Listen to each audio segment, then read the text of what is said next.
Graduated from Rowan University in the spring of 2022 with a sports communication and media degree.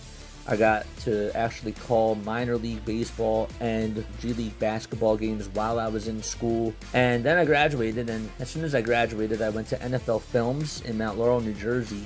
And as much as I loved that experience, I miss putting on the headsets. I decided, you know what, talk is cheap. I have a laptop that's in my house, and so 21 months later, here we are, still on YouTube, calling games and building an incredible, loving community on here with the people that I call my Philly freaks with a capital P and a capital H. We go live for every single Phillies, Sixers, and Eagles game, and we do it like old school radio play-by-play style.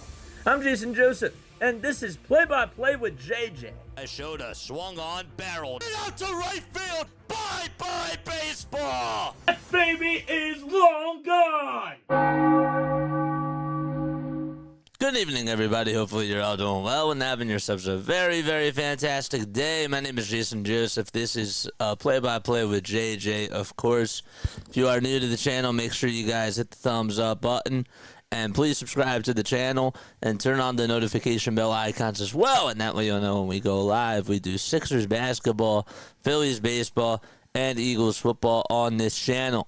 Another day of Sixers basketball. They take on the Chicago Bulls, two teams that are still trying to fight for one of the final seeds in the play-in tournament. The Bulls currently stand in the 10th seed, and then it's Brooklyn, who's right behind them, and then the Philadelphia 76ers, who are not too far behind either. The Bulls, they have been on a big losing streak. They have actually lost their last 6 games. The Sixers, they've lost their last 7 games. And so both of these teams have really been struggling and are trying to get back onto a better track. So that's what the matchup is going to be for tonight's game. The Bulls are 22-35. The Sixers are 20-36. We'll get into more stuff about the Sixers in just a few moments. But again, as we start off tonight's game, right before we do so, again, I want to make sure you guys remember to hit the thumbs up button, subscribe to the channel, and turn on those notification bell icons as well. So this is the third time that these two teams are facing each other this year. The Sixers won the first 2 games of the series. And tonight's a little bit different. No Joel Embiid in tonight's game. And we can talk more about Joel Embiid as the game goes on. But regardless, Joel Embiid is not available in tonight's game. He's getting doctors looked at, or is having doctors look at his knee and trying to figure out what the next best thing for him is. And so as we go through that process, it'll be Guerschon Yabusele who starts in his spot for tonight. We'll get to the rest of the starting lineup right now as we are diving into things. So for the Sixers, they got Tyrese Maxey, they got Quentin Grimes, Kelly Oubre Jr., Paul George, and Guerschon Yabusele. So Embiid is missing his 38th game of the season tonight, and he is not available to play. He experienced swelling in his knee after Saturday's game against Brooklyn again. Did not practice yesterday, and the team has been looking at options for the best treatment planning forward. Undergoing imaging and further testing is what they are doing right now with Joel Embiid. And it's really just such a shame because this guy, we know that when he was healthy, he was arguably one of the best talents in the NBA, and it's come to the point where don't even know if he's even going to be able to be that guy ever again. And that's the sad reality. That's the sad truth. And we just have to wait and see how things go moving forward. But it certainly does not look like it's heading into a positive direction at all with Joel Embiid. And it's really a shame. It really is. But let's talk more so about the Bulls tonight. So the Bulls, when we take a look at their starting lineup, they got Lonzo Ball, they got Josh Giddey, Kobe White, Matas Buzelis, and Zach Collins all in the lineup. Nikola Vucevic is out for tonight's game. He is dealing with a calf injury, so that is something to note. Hopefully the Sixers can try to do a good job rebounding the ball. There's also no Ayo Dosunmu. Jalen Smith is out, and so is Patrick Williams. So the Bulls are dealing with their own injuries themselves, and Billy Donovan has certainly had his hands tied behind his back when it has come to the different injuries that the Bulls have been going through. Yeah, they are not in the best boat either as we speak right now. Tonight's game is at the Wells Fargo Center. The Sixers are actually picked to win tonight's game. The money line is at -240 for them, and they're picked to win by 5.5 points. That's what the point spread is for tonight's game. ESPN gives them a 50.8% chance of winning. What are your final score predictions for tonight? Please make sure that you comment them down below. I sound like I'm beat up, and that's really because this team has just not been.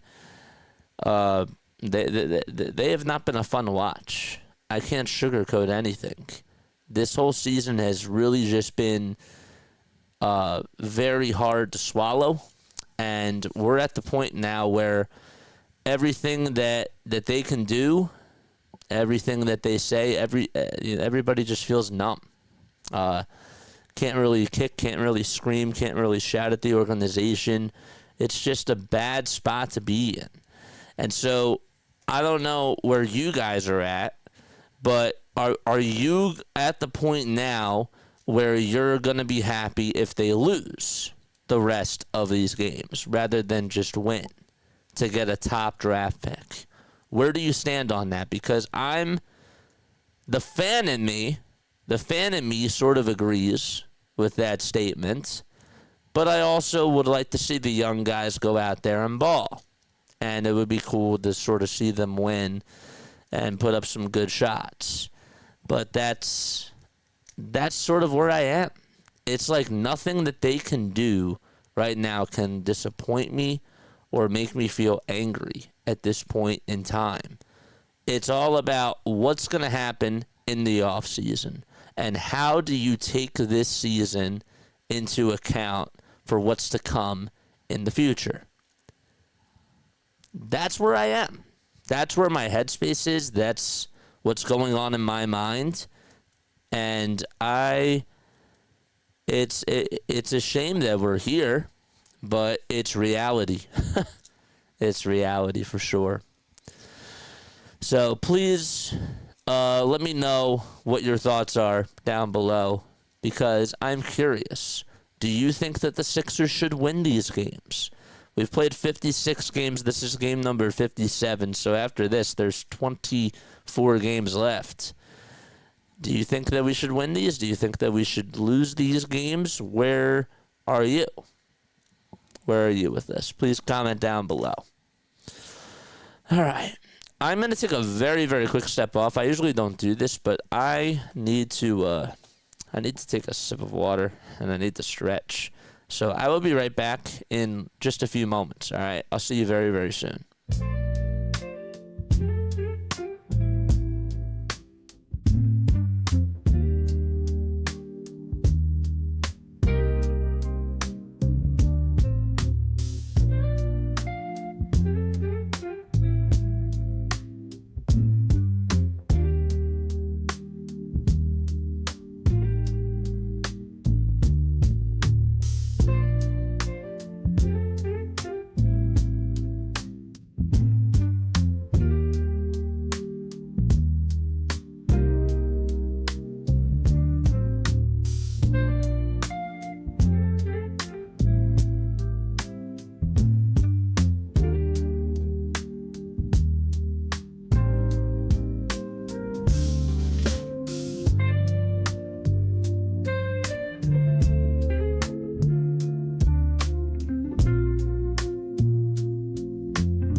All right, we're back. Sorry about that. Hello, everybody. In case you are just tuning in again for the first time tonight, the name is Jason Joseph. This is Play by Play with JJ. We go on for Sixers, Phillies, and Eagles, football, baseball, and basketball. All right, so again, for tonight's starting lineup for the Chicago Bulls, they got Lonzo Ball, Kobe White, Josh Giddey, Zach Collins, and Matas Buzelis. For the Philadelphia 76ers, it'll be Quentin Grimes, Tyrese Maxey, Kelly Oubre Jr., Guerschon, Yabusele, and Paul George all out there. Sixers are in their regular home uniforms. They got the blue and the white. Phila is painted across the chest. And then they got the jersey numbers right below the text on both the front and the back, with the blue stars and white stripes going across each side of the jersey as well. So again, Joel Embiid experienced swelling in his knee after Saturday's game against Brooklyn. Did not practice yesterday, and the team is looking for options of what to do for the best treatment moving forward. So he will be undergoing imaging and further testing in the coming days. And that is where things stand with Joel Embiid. And again, it's a shame that we're in this spot, but that is the truth. And he just, throughout this whole entire year, just has not looked dominant. He's been, a lot of the times, he's been on the perimeter, and it's just because he just does not trust that knee. He really doesn't. All right, so the Bulls are in their red and white uniforms. They got the white letters painted across the chest and the black numbers on the back.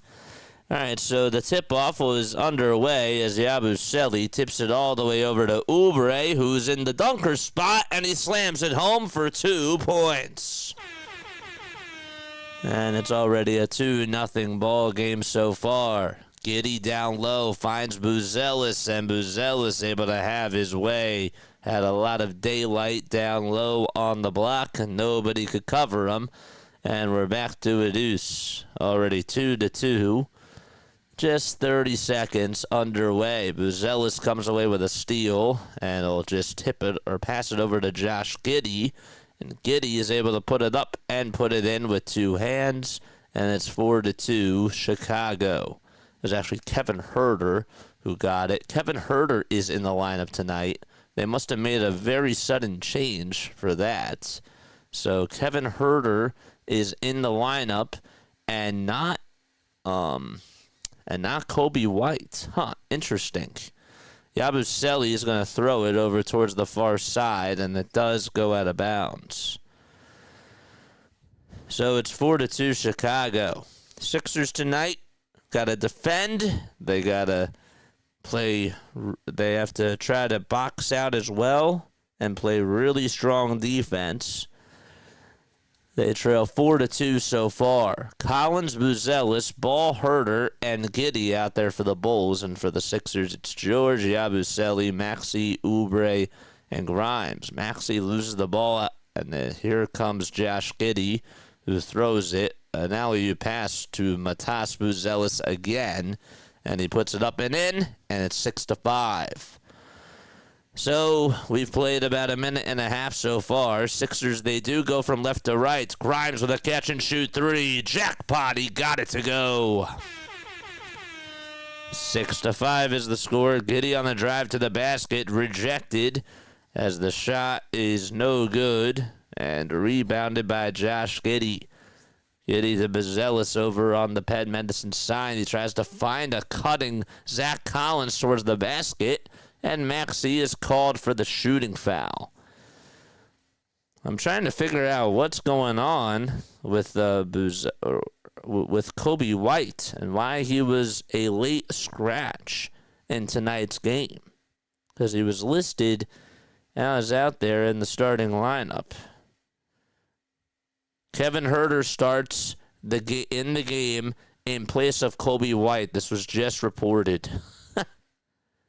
Kobe White was listed as available tonight. Huerter is starting in his place. Interesting. And now Kobe White is going to sub on in. So that's weird that they put him in the lineup. He was listed as a starter, and they got it wrong. First foul shot by Collins. He got it to go. And the second free throw, that one is good as gold. It's an 8-5 Chicago lead.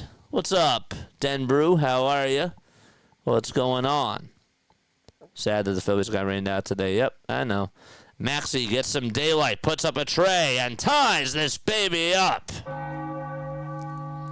It was a far wing three-pointer by Tyrese Maxey.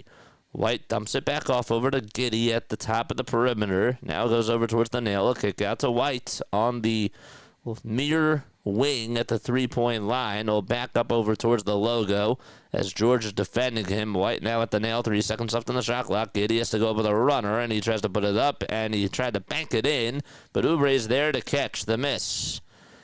So we're knotted up at 8 apiece. Maxey step back three-pointer and an out. And Giddey with the rebound again for Chicago. We've played about 3 minutes into this first frame so far. Vucevic on the near corner, and he'll dribble it over to Lonzo Ball, and Ball's three-pointer goes on in from 25 feet. And the Bulls take the lead again. It's 11-8. We're riding the seesaw so far in this game. Both teams combined 3 for 6 from 3. Here's Oubre on the catch-and-shoot tray. Doink. It hits off the front iron, and Giddey with a big rebound will try to go coast to coast. He's fouled by Maxey, and the act of shooting does not make the layup. However, he'll go to the line and shoot 2 more free throws. Hit the thumbs up button, hit that subscribe button as well, and turn on those notification bell icons, and that way you'll know when we go live on Play-by-Play with JJ. It's weird that I said it like that. Josh Giddey, 22 years old, started off his career with the Oklahoma City Thunder and was drafted in the 2021 draft. makes the first foul shot. The second free throw will knock it down and make it a 13-8 game. He was also the first rookie since Oscar Robinson to record 3 consecutive triple-doubles. Maxey on a drive to the basket, tries to float it up and in. It's a little bit short, but he is fouled. And the ref says that he should go to the line for 2, and Zach Collins is the one guilty for committing the shooting foul. Giddy from Melbourne, Victoria, Australia, 6 feet 8 inches tall, 216 pounds as well. Made an all-NBA rookie second team back in 2022. Maxey's first free throw, he is able to drain it. And it's a 13-9 ball game. Tyrese Maxey, one of the top scorers in the NBA, averaging 27.5 points per game, which is 5th amongst all NBA players. Free throw number 2, he'll knock it down. Excellent. And it is a 3-point game. Now the officials are talking things over. Can't tell what's going on. They have a wet floor over on the sideline, so they're going to get the cleanup crew to try to clean it up. So it's sort of like a miniature timeout. Looks like Kobe White was bleeding a little bit, and so the trainer is going to tape up his pointer finger, his right pointer finger.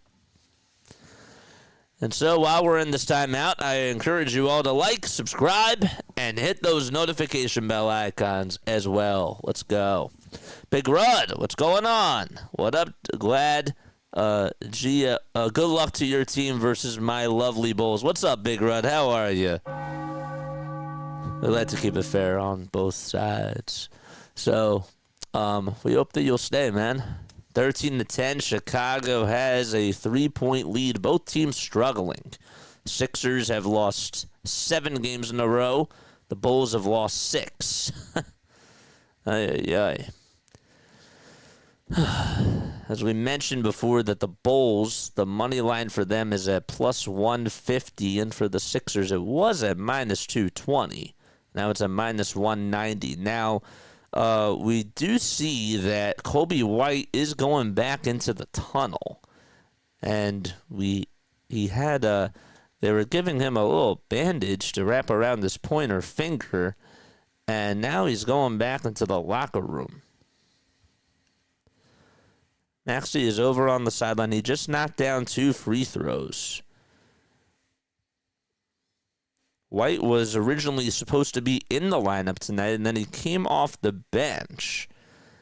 And now he's in the tunnel. He went to the tunnel. And we still have a stoppage in play. What got you guys into basketball? Comment that down below. I want to hear what your stories are. And I want to hear more about you guys. I really do. I think that would be really sick. Why is Twitter not working for me? There it is. Over the last 7 games, the Sixers have allowed their opponents to shoot 58% from 3. Their defensive rating is at a 115.3, and their net rating it's at a minus 7.3. The net differential. Ball with a catch-and-shoot 3 as he goes flopping down, and he makes it, and it's 16-10, so play finally does resume. 6-point lead for the Bulls. Maxey on the drive to the basket will try to lay it up and in. No, Yabusele offensive rebound, gets the ball poked loose, but a reach-in foul is called on Alonzo Ball. We got 14 concurrent viewers on here. Do you guys, for those of you that are Bulls fans, do you guys want the 10 seed, or do you guys want to try to get a top 3 pick? Where do you stand on that? Because the Sixers obviously are in a very similar boat, and I'm just curious, as somebody else who is a fan of another team, I want to hear your thoughts about that. Paul George is going to inbound it for the Sixers over on the near sideline towards the scorer's table. Buzelis will be guarding the inbound pass. Yeah, and they called a personal foul on Lonzo Ball. George inbounds it over to Tyrese Maxey, who stands at the logo, now dribbles over towards the near wing on the perimeter, dumps it back off over to George. 5 seconds left on the shot clock. George crosses over. He wants to get going over towards the basket, takes a mid-range J and knocks it down in the paint. 4-point ball game with 7 minutes and 38 seconds remaining in the first quarter. Buzelis will try to get it up over Guerschon Yabusele, and a foul is called on Guerschon. And we'll have some more free throws coming up in just a few seconds.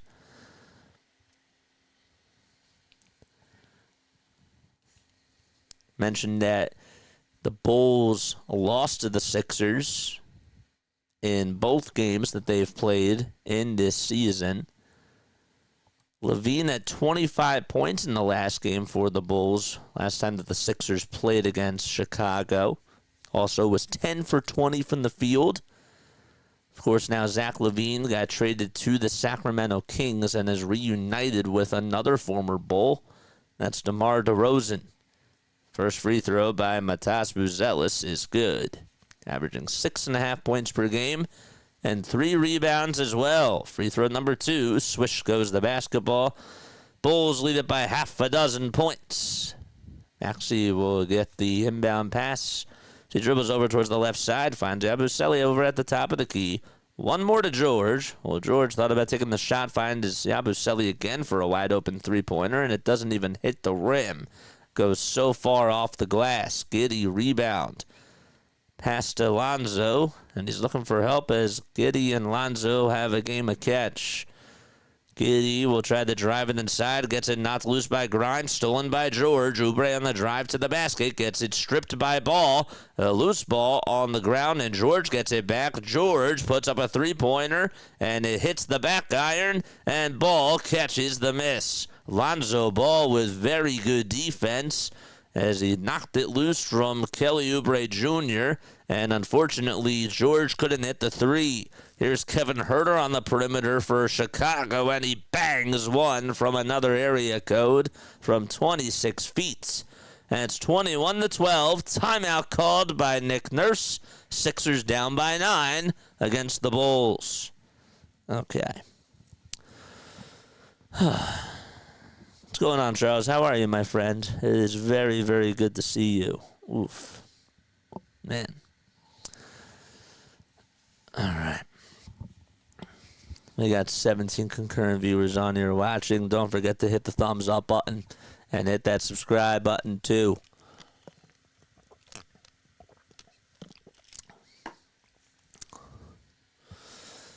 Have you guys been keeping up with potential picks that the Sixers could get if they do get a top 5 pick? Who would you want? Who would you take as a top 5 pick if you're the Sixers and you get that in next year's draft? Cooper seems like he's going to be the undisputed pick as number 1, but who else do you think would be a really nice fit for the Sixers if they get a top 5 pick? Bulls have been trying to give you guys the 10th seed for weeks, says Big Rud. Yeah. Yeah, I asked you before. I don't know if you heard me, but so would you rather try to get a top 5 pick? Is that where you'd say a lot of Bulls fans are? And if they are, like, how do you feel about that? Because I think it's safe to say now a lot of Sixers fans are sort of in that boat where they could care less about this season and they care more so about how their team is going to look next year and try to run this thing back and get everybody healthy. And that's sort of been the mindset of where I'd say a lot of NBA Sixers fans are with this ball club. But where do you stand? How do you feel about the Bulls trying to get a top pick as well? So the Sixers called a timeout. That's their first timeout that they've used today. We have 7 other NBA games that are supposed to be played tonight. 3 of them concurrently going on right now. 17-13 is the score out in Detroit. The Clippers have a 4-point lead. The Nuggets, they lead at 23-18 in the first quarter with 3 minutes and 15 seconds remaining in that frame. And then it's Washington hosting the Brooklyn Nets. 21-10 is the score. Washington out in front, and they're about halfway done the first quarter. Those are all the 3 games going on right now. 21-12 as the Sixers get the inbound pass. George will try to drive it inside. Gets it up over Giddey in the dunker spot and lays it in. Big Rod says absolutely, and I'm all for it. This team has 4 guards starting Lonzo Ball, and he was playing at the power forward. It's crazy. There's a shot that goes up, and George will tip it into the hands of Tyrese Maxey. It was Julian Phillips who tried to tip it up and in a couple of times. Oubre tries to go downhill for the Sixers, and he slams it home with the left hand. Nice pass by PG. 21-16. Giddey with the ball as the Bulls go from right to left. Giddey on the drive will kick it out to Herter, wide open on the near corner for a 3, and he can't get it. He had all day and night to shoot that thing. Grimes got the rebound. Maxey, a burst of lightning, goes downhill. What a pass by Grimes, and Maxey can't finish it. However, he is fouled. It looked like by vucevic. So the Sixers have answered back from this timeout. Matas vucevic is the one who gets called for the shooting foul. 4 points for him tonight. 2 assists as well. 20 years old, was the 11th pick in this year's NBA draft. So he is a rookie. He's been somebody that has done some good things for them. He had 15 points in his last game against the Phoenix Suns in 24 minutes and shot 43% from 3. Also had a block and a steal as well. Actually at the line for 2 free throws. The first one is good. The second one by Tyrese Maxey, and it trickles on in. One possession game and 5.5 minutes in the first frame. Each team has made all of their free throws. The Bulls are 6 for 6 from the line. The Sixers 4 for 4. Giddey looks to dump it back off over to Herter. Kobe White steps back into the game. Remember, he went back to the locker room, but he is back out there. And we have a drive and a foul on Philadelphia. And more free throws coming up in just a few moments. Looked like it was Jalen Phillips who was the receiver as he was in the paint and just got fouled. Julian Phillips, 21 years old, went to Tennessee College. And they called the shooting foul on former Chicago Bull Andre Drummond, who just subbed on in. First free throw, it's good for Chicago, and it's 22-18. Phillips with the second foul shot, good as gold. 5-point game in the first quarter. Maxey, George, Oubre, Lonnie Walker the fourth, and Andre Drummond all out there. George catches, puts up a 3, straight on, he got it. 23-21. And here is Phillips over on the near corner, gives it back to Kobe White, who's at the top of the key. And it's Oubre guarding him. White wants to dance, kicks it out to vucevic for a far wing three-pointer. No good. Ball went off of Walker's hands, and then it was deflected by Josh Giddey. And they're going to say that it was last touched by Philadelphia. So, therefore, there's 5 seconds left on the shot clock, and the Bulls are going to have to inbound it from the timeline. But it looks like Nick Nurse was going to challenge it. No, he's not going to challenge it. It looked like he had a signal up, but regardless. All right, so Julian Phillips will get the inbound pass, goes up with a baby hook. Andre Drummond grabs his miss. Sixers ball. Walker to George at the top of the key. Dribbles over towards the left side, dumps it off to Drummond, who drives down the lane. Then we have a turnover called. It's a travel on Andre Drummond. He took way too many steps, and Chicago gets the ball back. PAS, what's going on? As a Sixers fan, do you want to get the 10 seed? Oh, we were just talking about this, Johnny. We were just talking about this. As a Sixers, well, actually, I didn't say if I want it. I would rather try to get that top pick. At this point, would I like to see the young guys do something? For sure. Yeah, like that'd be kind of cool. But if we're going to run it back, I want to try to get healthy, and I'd like to try to get another pick. Collins on the drive to the basket. He makes the dunk. Here's Lonnie Walker, the 4, trying to answer back with a 2 of his own. Can't get it. Phillips, rebound. Outlet pass to White on the far wing. Gives it back to Julian Phillips, who's on the perimeter as well. Herter will reset it. 13 seconds left on the shot clock. Herter goes downhill, kicks it back out. Dalen Terry goes up for a 2, and he makes it. So Dalen Terry with a layup as he just steps on in for Chicago. 2 points and 1 rebound in just a minute of work so far. Maxey tries to scoop it up and in, and he is fouled again. Tyrese Maxey so far being very assertive on offense, and he gets fouled by Dalen Terry. Yeah, so I'm more so leaning towards trying to get a top 5 pick. That's sort of where my mind is. But if we are playing the younger guys and we're winning games, I'd be kind of happy with that too. It's a very weird spot. It's a very, very weird spot.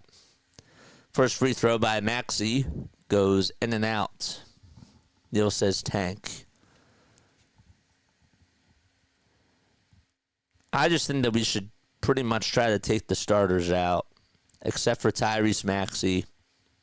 Have Paul George sit, play more of the younger guys, and see what happens. Free throw number 2 by Tyrese Maxey. It's good.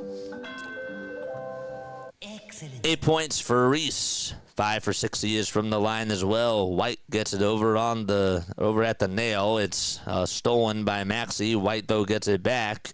Terry on the near corner will try to drive it inside for 2. Count the bucket and a foul. That was an acrobatic hook shot by Dalen Terry. He was on the near corner, and then he dribbled all the way inside the lane, and Lonnie Walker, the 4th, pushed him. And as he was off balance, he tried to hit a hook shot as he was off balance, and he got it to go. An and-one opportunity for Dalen Terry, just averaging 4 points per game, and he's already matched that in just 3 minutes of play. The foul shot by Dalen hits the front iron and hits the back iron and goes down the drain. 8-point lead for Chicago, and by the way, they are in the bonus.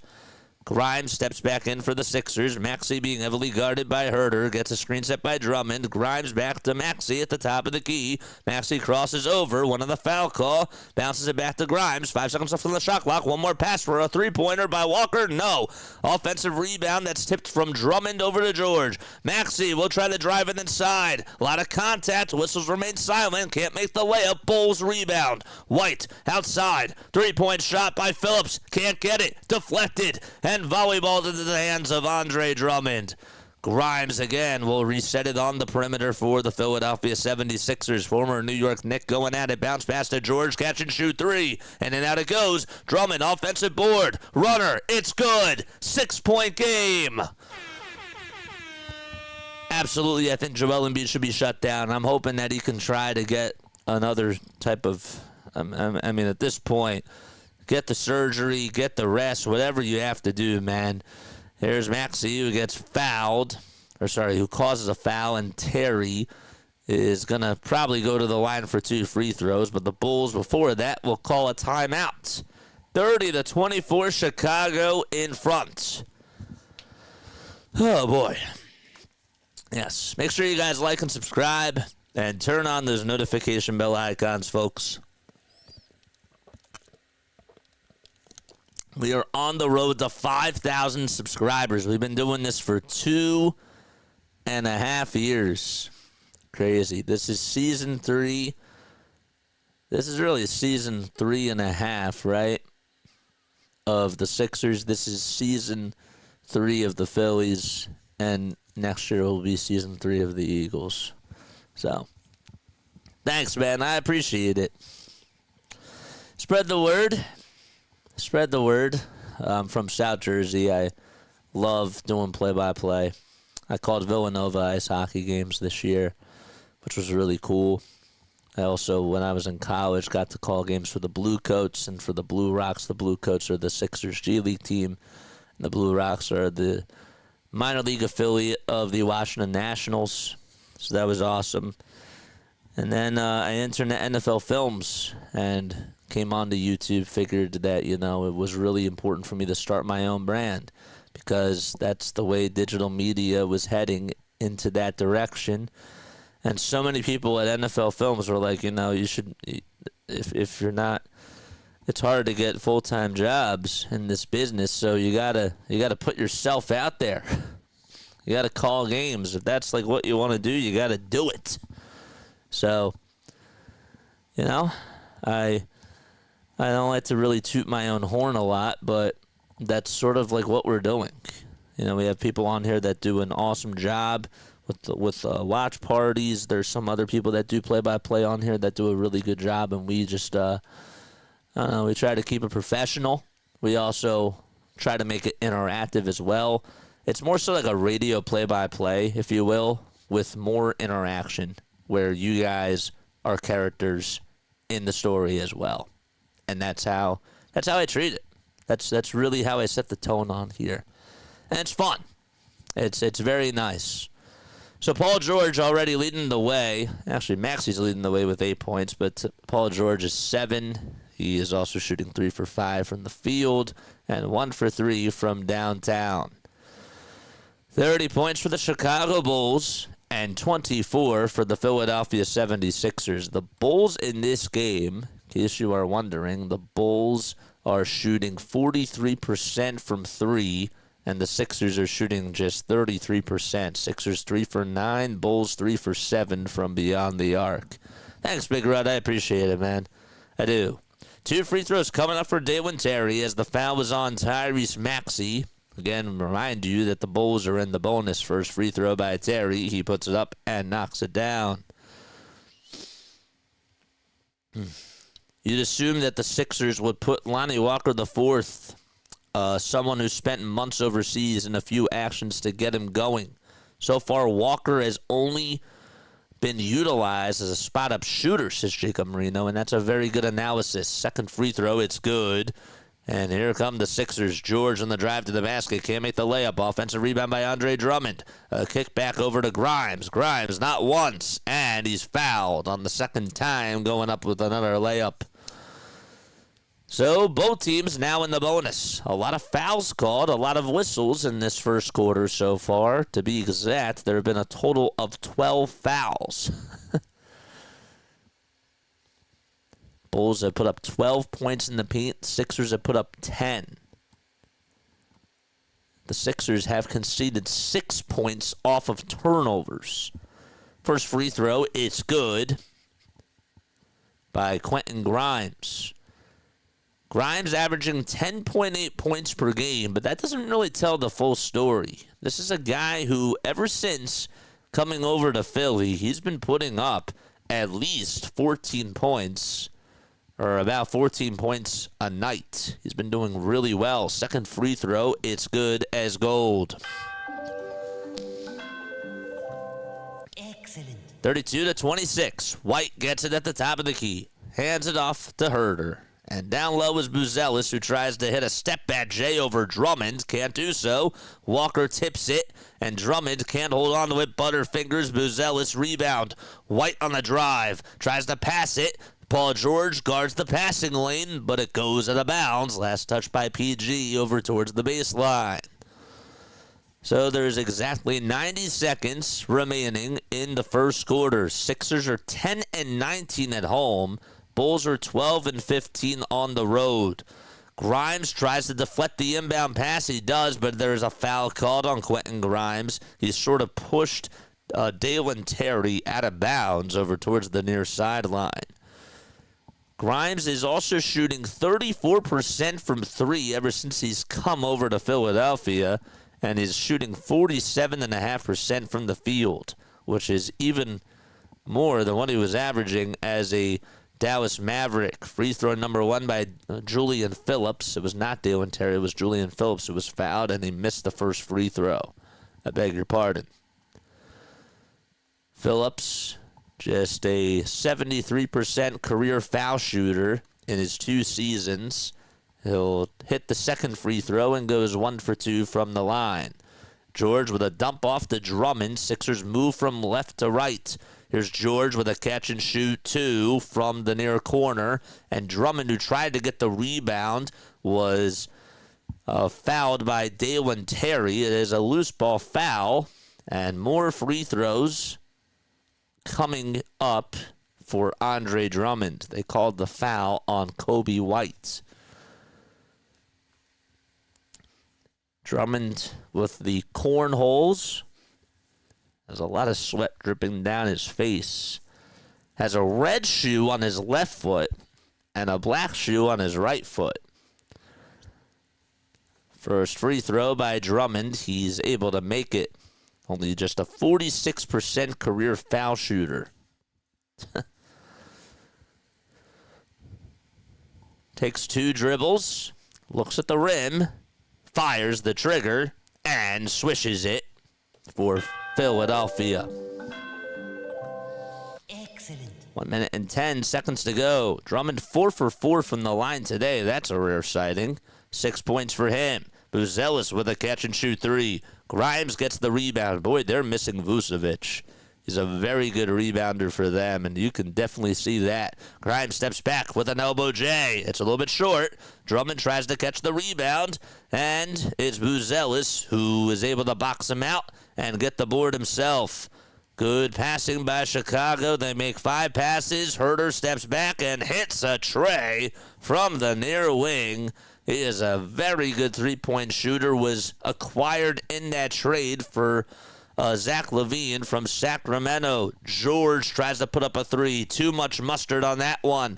Oubre, offensive rebound, spins, turns, lays it up and in. Back to a 6-point deficit for Philadelphia. 3 seconds separating the shot clock from the game clock. 15 seconds left to go. White is going to try to dance with Lonnie Walker. They're having a little staring contest. Walker crosses on over, or that's White who crosses on over, and now Andre Drummond steps up on him. White gets past Andre Drummond, count the bucket, and a foul. Drummond fouled him right from behind, and Kobe White knew that he was going to get a mismatch, and he did, and there was no chance that Andre Drummond was going to be able to keep up with him, and just could not stay out in front of him. What a year for Kobe White, averaging 18 points per game, 25 years old, 6 feet 5 inches tall. Yabusele will sub back on in for Andre Drummond with just 3.6 seconds remaining. Also, Lonnie Walker IV is going to take a seat, and Tyrese Maxey will come back in for him. Next foul shot, it's good.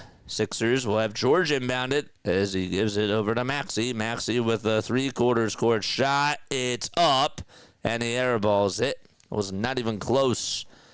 1 quarter in the books. 39-30, Chicago up by 9.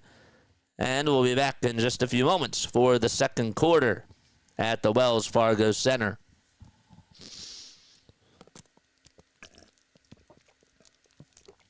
All right.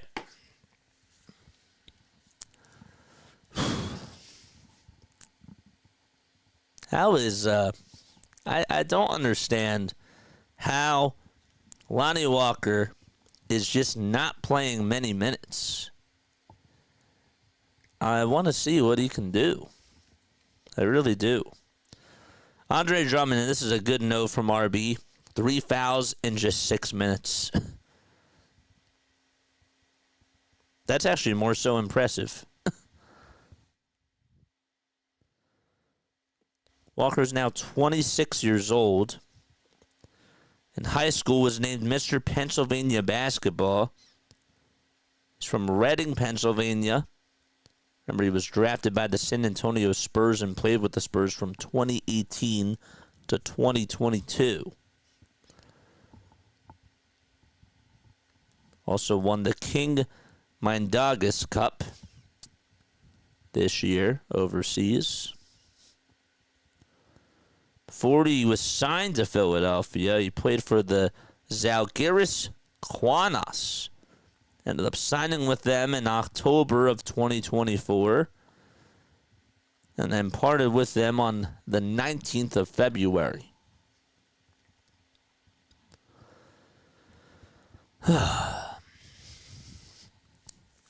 Sixers down 39-30. Don't forget to hit the thumbs up button and subscribe to the channel as well. What other games do we have going on tonight? At 8 o'clock, it'll be Minnesota playing Oklahoma City. The Thunder are 46-10. What a magnificent season they have had. So that's at 8 o'clock. The Trailblazers are in Utah facing Lauri Markkanen and the Jazz. That game is at 9 o'clock. And the Sacramento Kings are hosting the Charlotte Hornets. The Kings are at 500. They're battling for a 10 seed. And the Hornets, 14-41. And then around the NHL, there's only 2 games going on today. The Sharks are in Winnipeg. The Jets, what a season they've had. Pretty amazing with what he's been able to do. That game just got underway. Bulls start off the second quarter with the ball. Herter tries to knock down a wide-open three. Can't do so again. Oubre from coast to coast finishes with the left hand right at the rim. Give Kelly 8 points in this game so far. Golden Knights also play the LA Kings at 10:30. That's the other NHL game that's supposed to occur tonight. 39-32. A whistle is called and a stoppage in play. White gets the inbound pass. Bulls go from right to left, and White gets fouled as he drives it over towards the lane. First, Maxey actually blocked Kobe White's 13-foot drive. It was actually, I'm sorry, the ball went out of bounds before, and now Maxey blocked it. So here we go. Giddey trying to drive it inside, spins, lays it up, and lays it in. Got past yabusele. Yabu thought he was going to go to his left side, and then he spun towards his right and finished with the right hand and certainly fooled Yabu. 9-point game. Maxey being guarded by White. Double team coming. Finds Walker for a three. And Lonnie Walker still can't find his rhythm.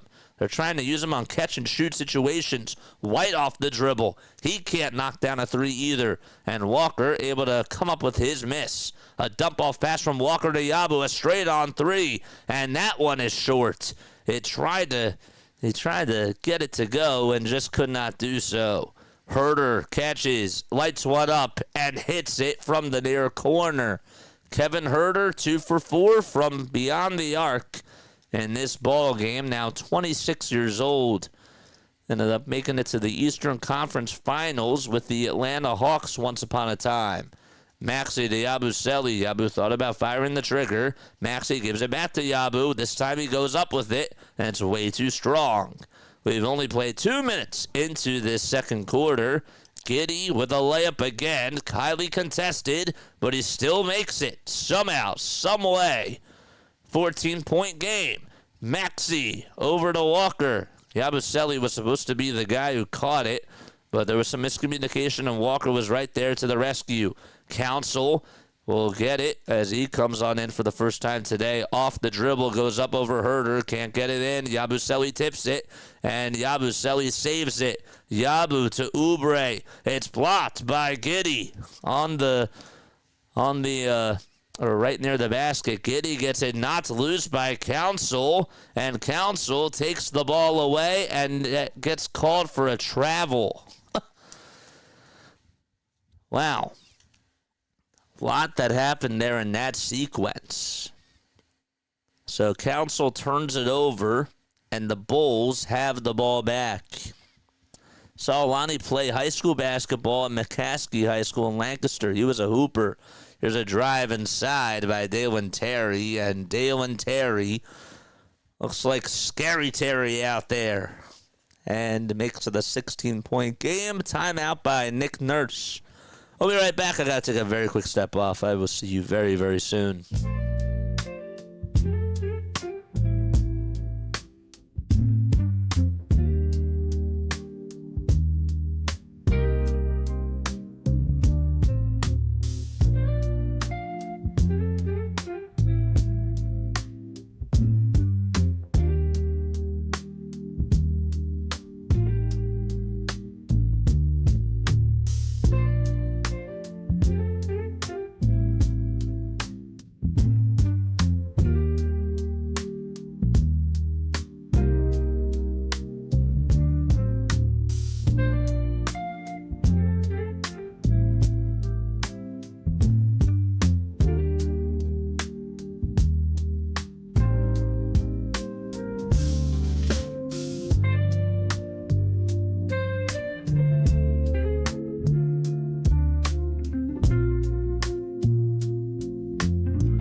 A 9-2 run to start off quarter number 2, not in favor of the Sixers.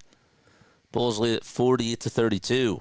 Zach Collins and Trey Jones will enter in for Kevin Huerter and Dalen Terry. We have another substitution for the Sixers. Ricky Council IV will take a seat, and Quentin Grimes is his replacement. Grimes over to Walker. Walker tries to drive it inside. Gets it blocked and deflected by Josh Giddey. Stolen by White. White to Buzelis. They swing it around the timeline. Giddey back to White. Over at the top of the key. Yabusele guarding him. Dribbles towards his left. And passes it. But gets it back. White to Buzelis. Again on the perimeter. Oubre tries to block it. Good contest by Kelly. And a rebound by Lonnie Walker as the shot was no good again. Walker tries to give it up to Maxey, but he throws it away. Maxey did not think that the pass was going to go over to him, so some more miscommunication. White's three-pointer gets volleyballed into the hands of Lonnie Walker. It was Grimes who got the rebound. Maxey outlet. He's set free, and he goes up with a layup and connects. 48-34. Philadelphia trails by 14. All right, let's go. 8 minutes left to be played in the second quarter as Giddey again on the drive to the basket, and a foul was called on Yabu. Huerter having flashbacks to Game 7 of the conference semis when the Hawks stunned the Sixers as PHLY Sixers. Luke Arcadia says Ricky Council is committed to the tank. It's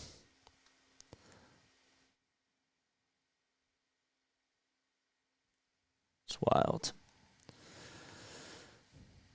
Giddey will knock down the first free throw. 49 points for the Bulls. And just 34 for the 76ers. Got Lonzo Ball and Paul George coming back to the game. And another point by Josh Giddey to give the Bulls 50. Grimes, Maxey, Oubre, Yabusele, and George are the 5 players out there for the Sixers. Grimes' three-pointer way too strong and a little bit off target as well.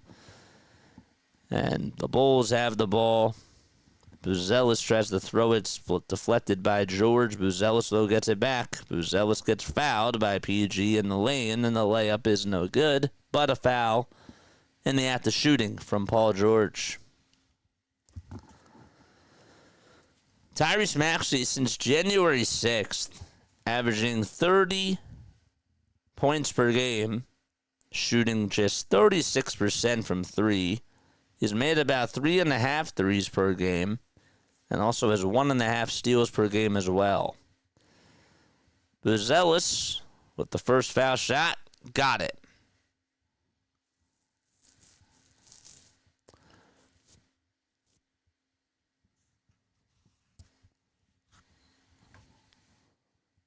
Free throw number 2, that one is good as well.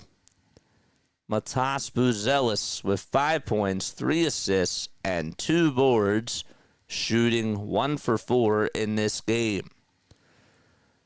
George dribbles with the left hand, spins, gives it back to Grimes. The pass was pretty high. 5 seconds left in the shot clock. Grimes lost the ball, goes out of bounds, and it's Chicago ball again. A 13-4 outburst by the Bulls. Give them 52 points. Giddey on the elbow. Swings it around the timeline. Buzelis with the catch and shoot. Trey, jackpot. And all of a sudden, it's a 21-point lead for the Chicago Bulls. Sixers not doing a very good job in this second quarter as the game has gotten ugly. Oubre inside outside. Yabusele Grimes for a near quarter 3. And he finally puts an end to the madness. Good job by Quentin Grimes. You know that he's going to be a very good shooter for years to come for Philadelphia.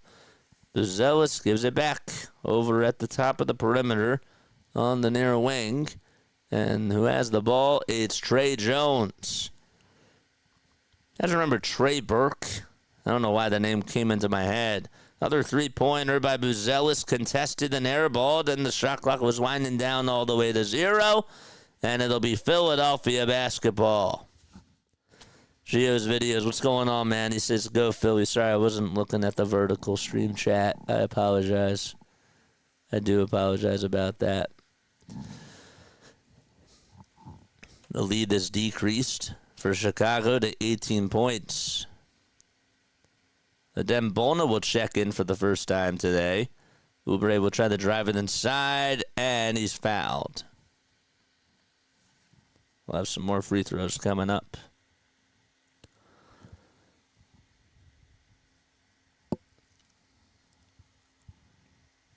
I keep saying that I gotta take these ear pads out, and I keep saying that I'm gonna do it, and I always forget to do it. I always forget that I gotta do it. Please make sure that you like and subscribe, folks.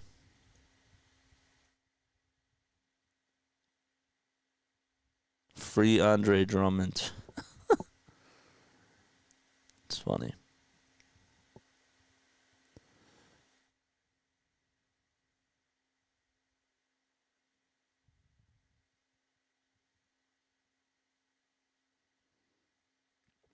Happy birthday to Honus Wagner. Just saw that today was his birthday. Wow. Lonzo Ball is now going back into the locker room. He's getting checked out by the trainers. Free throw number 1 by Oubre. He knocks it down. Second one, that's good too. Excellent. Honus Wagner born in 1874 on this day. Crazy. 58-39. Bulls miss a shot. George will give it up over to Bona, who tries to drive it inside. Then he lays it up and lays it in. Makes it 58-41. Giddy gets it on the elbow, and they'll drive it inside. The shot goes up. Goaltending called on Adem Bona. So Josh Giddy was able to try to make the underhanded scoop. And he did, and it was Adem Bona who went up over the rim, and actually it hit off the backboard first, so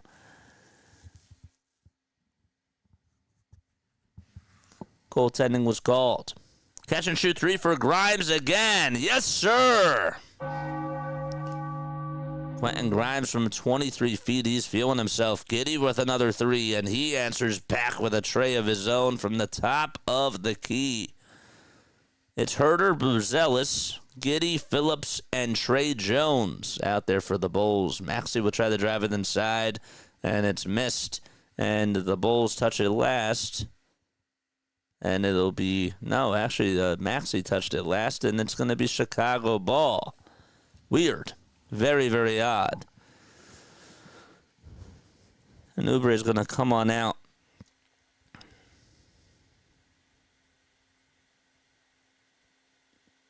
Shamanaya apparently is dealing with an oblique injury. Giddy again drives it inside, and he makes the layup. How many points does he have? He has 13 points, Josh Giddy. Sixers have David Roddy come on in. Paul George hits a mid-range jumper and connects and makes it a 19-point deficit. Sixers just not doing a good job on defense at all. They've been very sloppy. Giddy will hand it off to Buzelis, and Buzelis able to throw it down with one hand. Oh, my gosh. 67 points for the Bulls. They are 21 for 39 today, shooting-wise. George again with a layup. He got it to go through a lot of physicality as he zigzagged into the lane.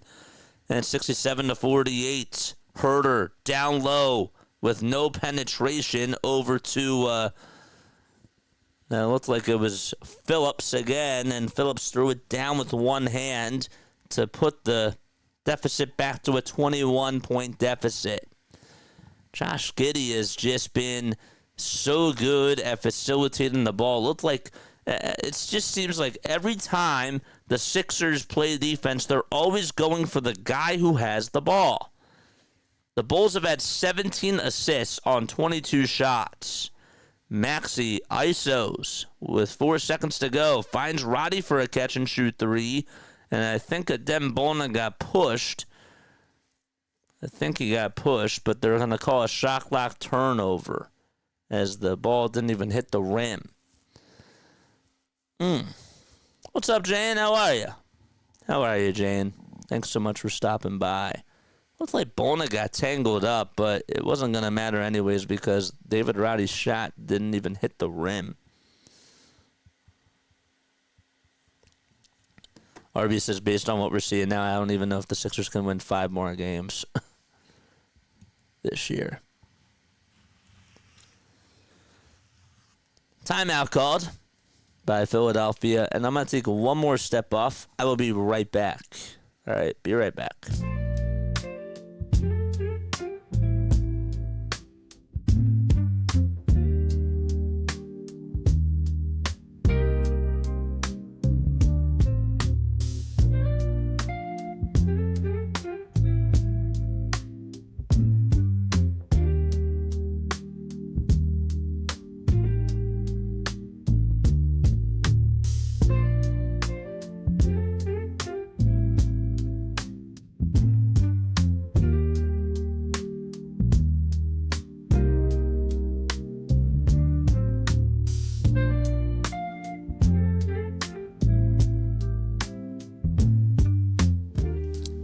What's up, Butterfly? What's going on, Scott? What's up, John? How are you all today?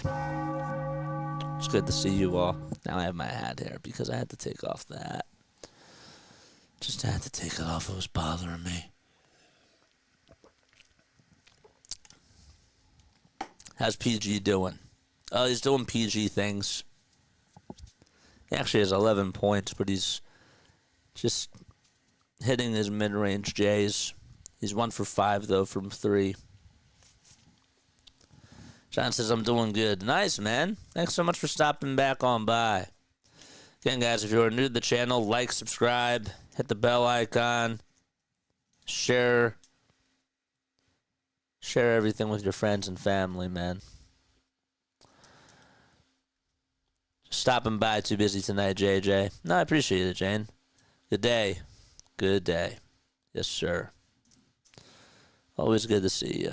This team is unwatchable. It's crazy.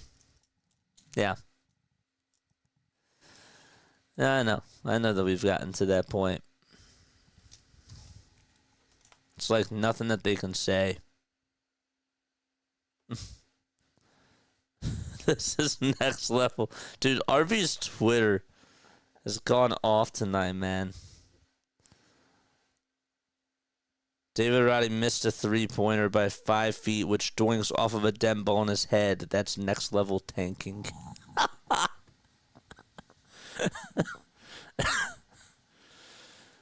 Kevin Herter tonight, I mean, he's getting a lot of wide open looks.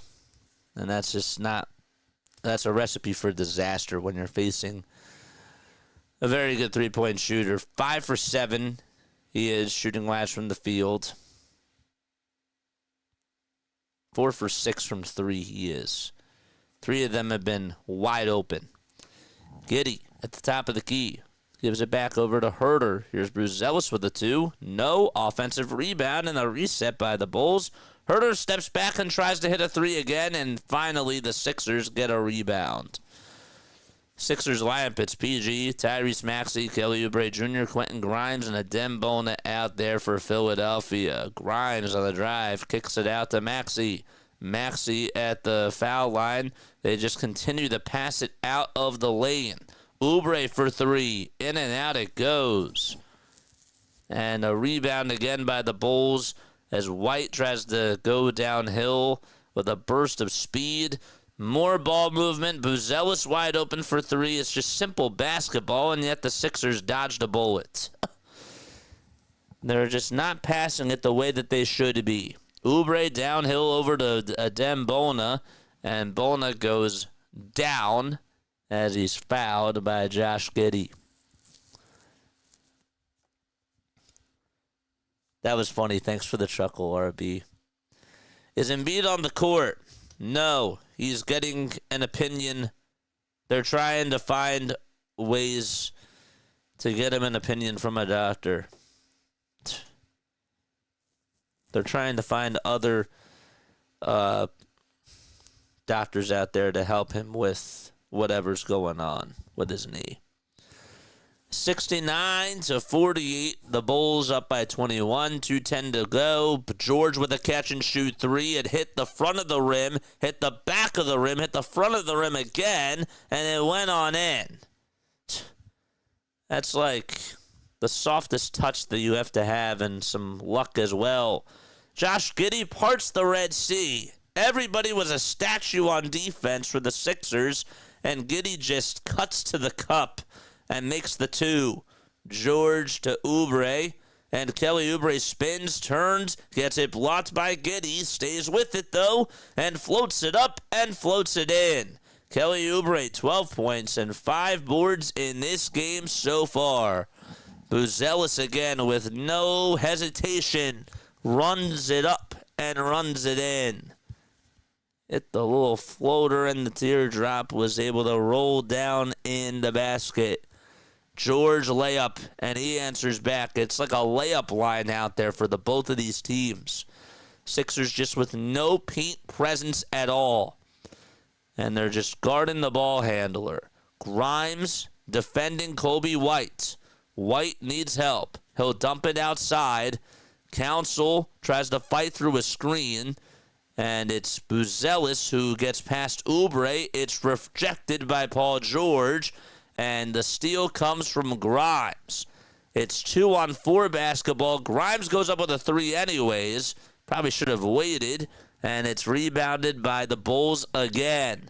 36 seconds to go. Steal by Council. Maxey with a layup inside. Can't finish it. Council resets it. Gives it back to Tyrese Maxey on the near corner. Maxey goes over towards the line and makes the layup, and he'll go to the foul line for one more.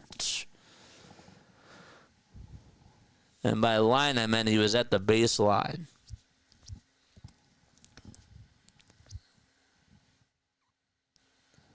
Looks like he had a reverse layup over Josh Giddey and Kobe White. Unbelievable. That's why I'm actually glad I can't watch them 98% of the time. I feel that. The and one for Tyrese Maxey. Good. Excellent. 15-point deficit with 22 seconds left in the second quarter. Josh Giddey will milk the clock down as he has it over at the Sixers logo. Giddey takes it towards the right side, drives it into the lane, kicks it out to Herter. Herter back outside over to Jones, and there's a 2-point shot that's up, and he's fouled with about 1 1/10 of a second.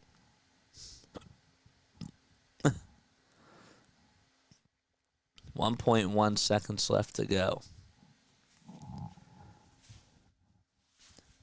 The Nuggets have a 6-point lead against the Indiana Pacers at halftime.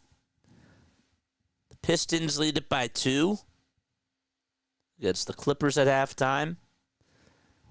And Washington, who had a big lead against Brooklyn, it's dwindled down to 67-59 at the half. First foul shot, good. The Sixers have allowed 74 points in the first half. To the Chicago Bulls.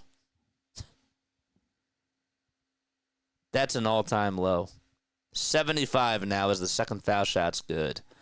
George with a football pass that's supposed to go over to Kobe White, and it goes out of bounds off of White's hand, and that'll wrap up the first half.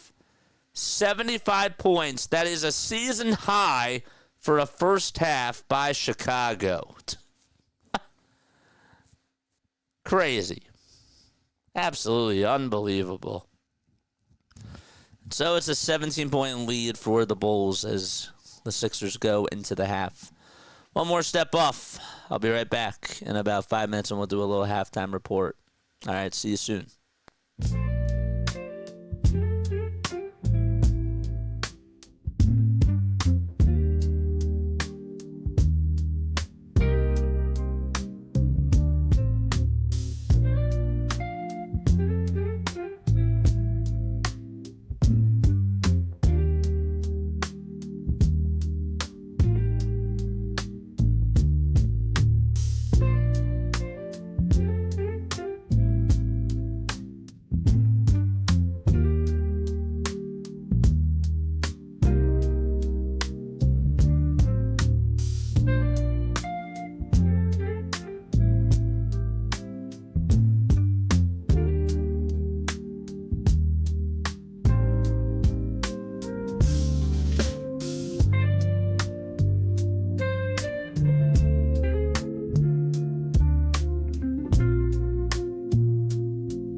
Hello, everybody.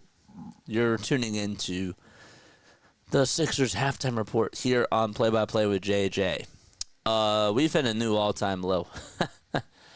Sixers give up 39 points in the first quarter to the Chicago Bulls. Bulls are on a 6-game losing streak. Sixers are on a 7-game losing streak. They give up 39 points in the first quarter, 36 points in the second quarter, and just cannot play defense. They leave the wide open shooter open, and just for some reason they play on the ball handler. Whenever the guard has the ball, it's like all the attention goes there, and they don't figure out what they have to do away from what's going on with the ball handler. It's really just that bad. It has gotten so awful. And I'm going to say this right now. I'm at the point now where we got to clean house. It's gotten to the point where Daryl Morey deserves to be fired. It's not working out. Nick Nurse also has to go too. I'm at that point too. I don't see any fire in this team. I don't see any sort of lightning bolt or nothing like that. Because even when they were not playing well last year, Nick Nurse still was pressing the right buttons and getting his team animated. And right now, he just looks so lost. He looks so lost. And there's nothing that he's doing that is helping the team right now. So, I think it's at the point where you got to clean house and you got to start over and you got to get a new mindset in here. I really do. I really, really feel that way. What Daryl Morey has done is he's handicapped the Sixers. He can be great at drafting all that he wants, but he has made them stuck with Joel Embiid's extension and Paul George's contract. First, it was the Ben Simmons extension. Then we had getting James Harden to Philly, and I would still do that James Harden trade any day. I don't necessarily blame that on Daryl, but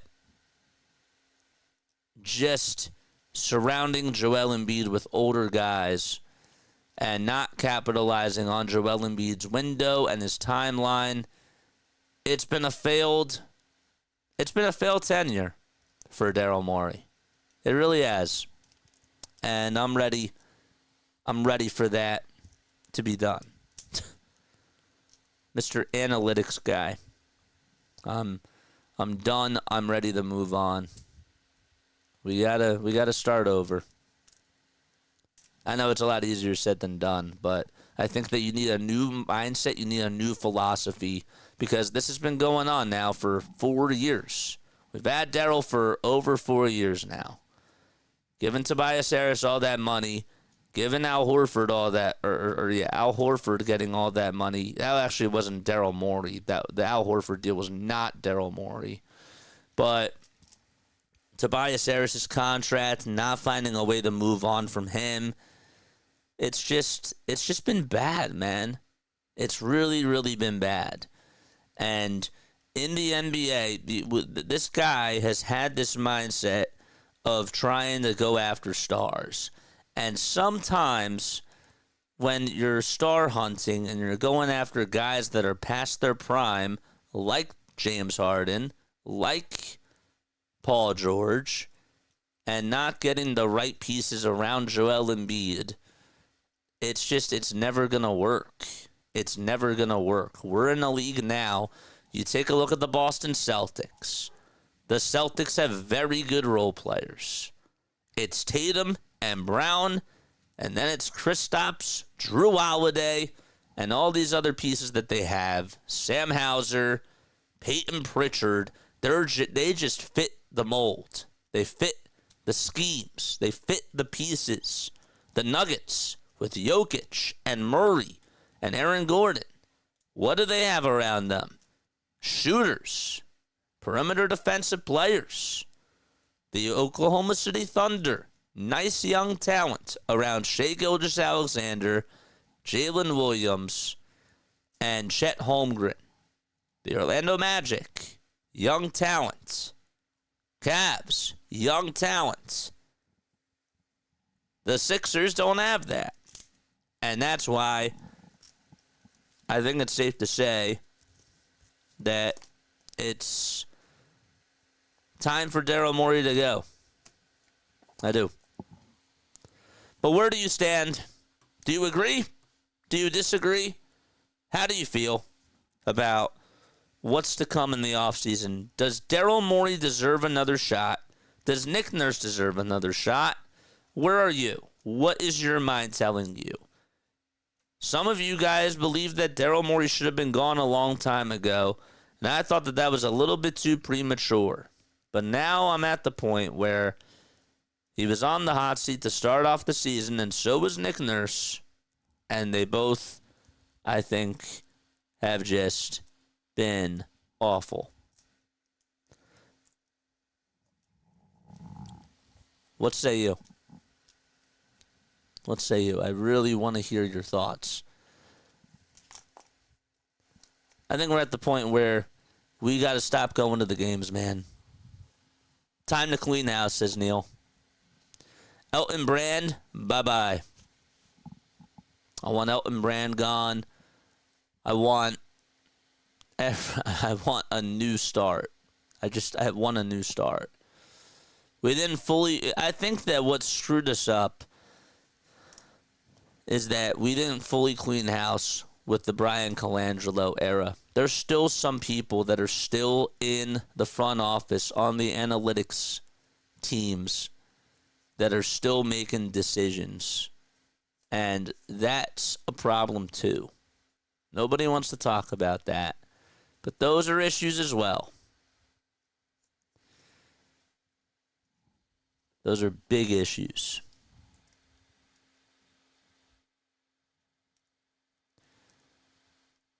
Is this the Sixers' worst nightmare? I think it is. I think that this was the by far worst case scenario of what could have happened this year. It's a results league. Am I being too harsh? Am I being too nice? I think that the silence from all of y'all says it all. I do. I see that the numbers are going down, and that's because, guess what? Who wants to watch this team? Last year, we were getting, 40 people, on stream, just because this team was fun to watch. This year, it's been pretty much down to about half of that. Who wants to go through this? Who wants to sit through these 2.5 hours and watch the product that they're seeing out there on the court?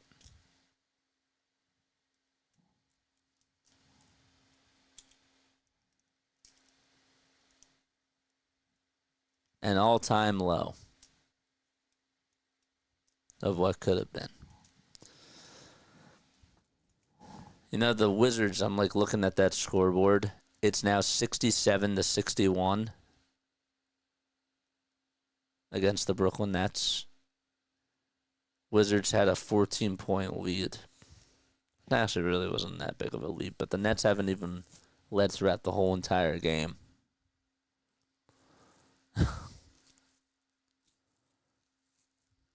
Crazy.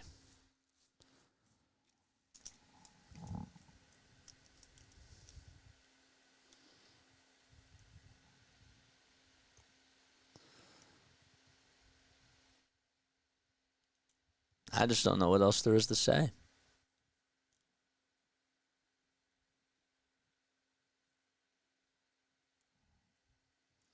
My favorite saying is that silence is golden. It's one of my favorite sayings. And in this situation, I think that it says a lot.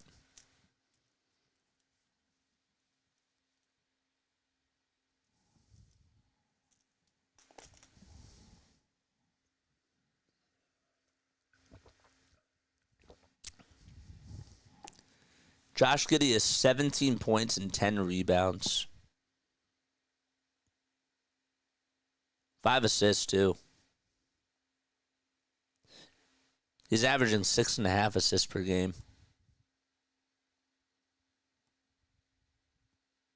Dalen Terry has 9 points off the bench and is a plus 16. Dalen Terry only averages about 4 points per game.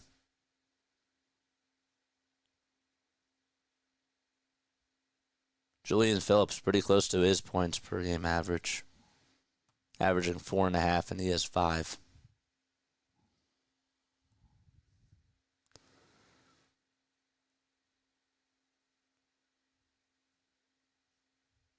That's where we are. Giddey also has 3 blocks and a steal. 3 blocks for Josh Giddey.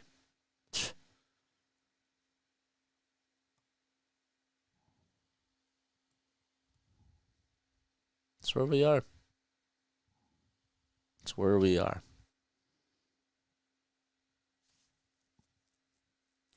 Oh, but JJ, Paul George is actually playing pretty well today. He has 16 points, 7 for 12 from the field, 2 steals, 3 blocks. Hasn't even had a turnover. Look at the box score. He's playing great. Nope. Not falling for that. He's hitting. He only made 1 layup. He only attempted 1 layup. The jump shots have been falling. But he still looks timid. And he's not getting in rhythm. So, we're ready to start off the third quarter. 75-58. The Bulls lead it against the Sixers. That's where we are. All right, here we go. Vucevic. We'll dump it back off over to Kobe White. What's going on, man? What's up, Gio's videos? Jay, I thought you had to go.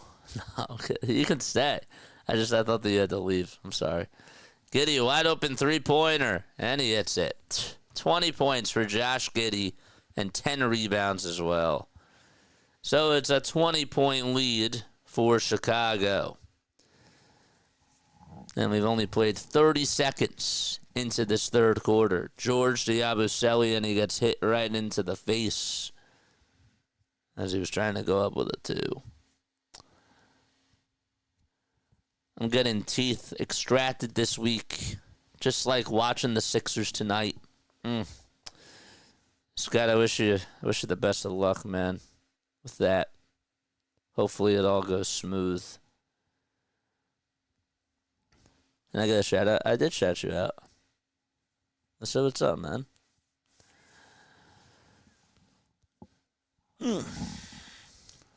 Don't forget to like, and don't forget to subscribe as well. What's going on here? Zach Collins got called for a personal foul, and the Sixers are going to call a timeout.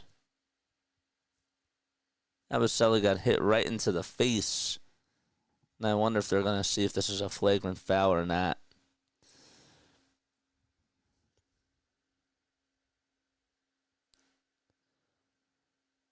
Bulls guard Lonzo Ball has a head laceration and will not return in this game. Yabusele, also speaking of injuries, just needed some help getting off the floor and is getting medical attention on the bench. So add that to the injuries. Sixers are taking the timeout, according to Austin Carell, for Guerschon Yabusele, who looks shaken up to stay, or to say at the very least. He had to be helped to the bench by Paul George. Does not appear headed for the locker room right now.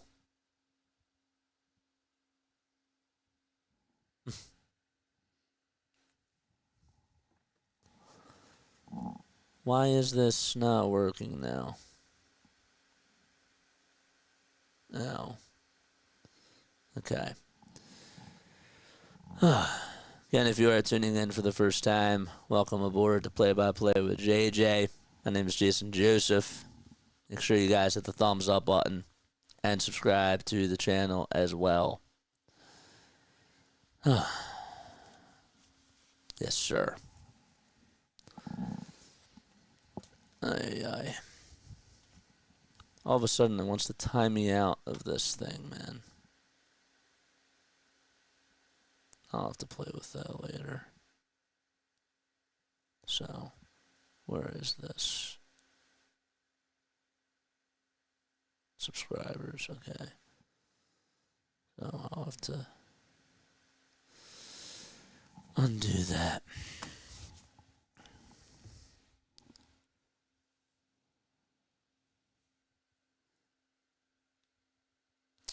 John Mark says, as much as we want to kill the Sixers for having $3 tickets, this is a really good opportunity for people that can't normally afford to go to games or people with young children. It's still NBA basketball with elite athletes. Bro, row 14, section 216A is $3. Wow. Holy cow.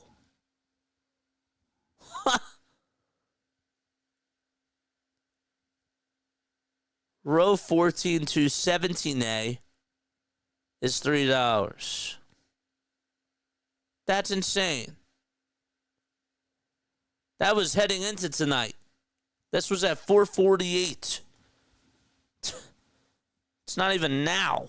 If it was now, I understand, but that's heading into the game. You could have gotten to row 14 for $3 tonight.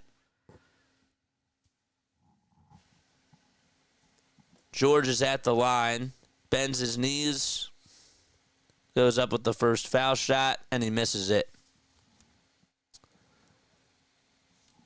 So Matas Buzelis got called for a shooting foul.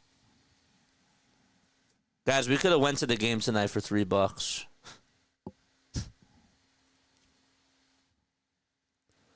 Free throw number 2. That one's up, and it's good by PG. Excellent. 78-59 is the score. Josh Giddey will give it back over to Buzelis, and they dump it back off over to Kobe White. White with a foul line J. It's blocked by Maxey and stolen by Quentin Grimes. Grimes back to Oubre. Oubre drives it downhill, makes the layup. And it's a 17-point game with 10 minutes and 45 seconds to go. Guys, we could have went to the game tonight for $3. $3. Oubre gets called for a kicked ball violation. I'm going to keep saying that. We could have went tonight for $3. Row 14. Buzelis with a little baby hook. He puts it up, and he puts it in. And the Bulls have a 19-point lead. I wonder how much, like, row 1 tickets would have been. Even if they're, like, $100. That's crazy. Oubre catches, puts up a three-pointer, and it's way too strong. 10 minutes to go in the third quarter. Giddey passes it to Buzelis downhill, and the reverse layup is good, and it's back to a 21-point deficit for the Sixers. JJ, I saved myself $3. Yeah. Maxey tries to drive it inside, cries wolf to the refs. Giddey rebounded. That's his 11th rebound of the game. Buzelis another 3. That was Herter for 3, actually. And he hits it from the far corner. The lead has increased for Chicago to 24. Oh, this is nice that the Sixers at least are trying to get more so of a top 5 pick. That certainly does help. George at the top of the key again, dribbles towards the right side. Tries to dump it off to Drummond, and a foul is called. We could have went to the game tonight for $3. and had good seats. I've never seen that before. I've never seen that before, man.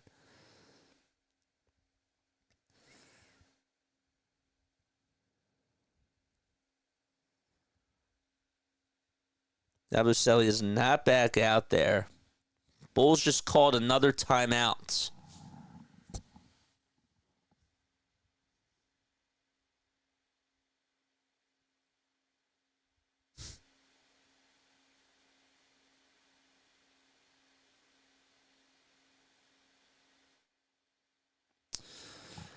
Aiden Laporta.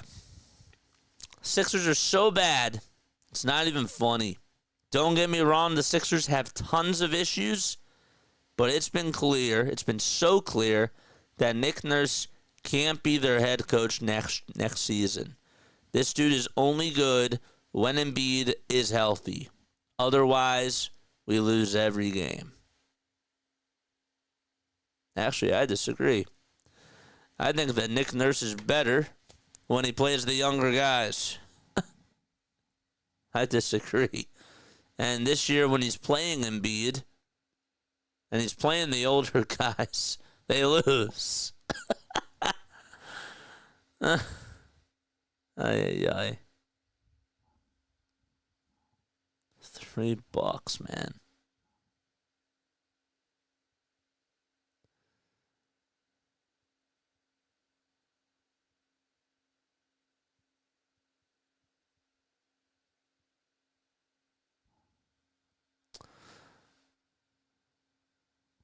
Wonder if Nick Nurse makes it the whole season. Good question.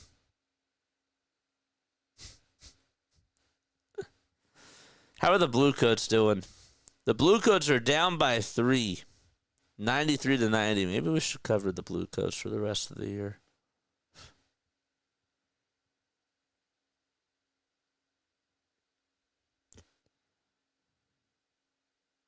Dude, I can't believe that the Sixers, that David Roddy airballed a 3 and then hit freaking a Dembona on the head.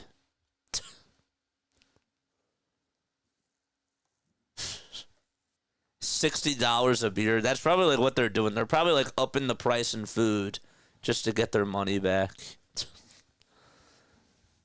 I could literally go to the game for $3. That's insane. Honestly, as weird as that sounds, I might go to one more game this year if I could like try to get like a close seat, like in like row 10. Like that's row 12. That's like not even like on the second deck. Like that's row 12. It's $3. 85-61. Chicago leads it by 24. Bulls did have a challenge, and so they were successful with their challenge, of course.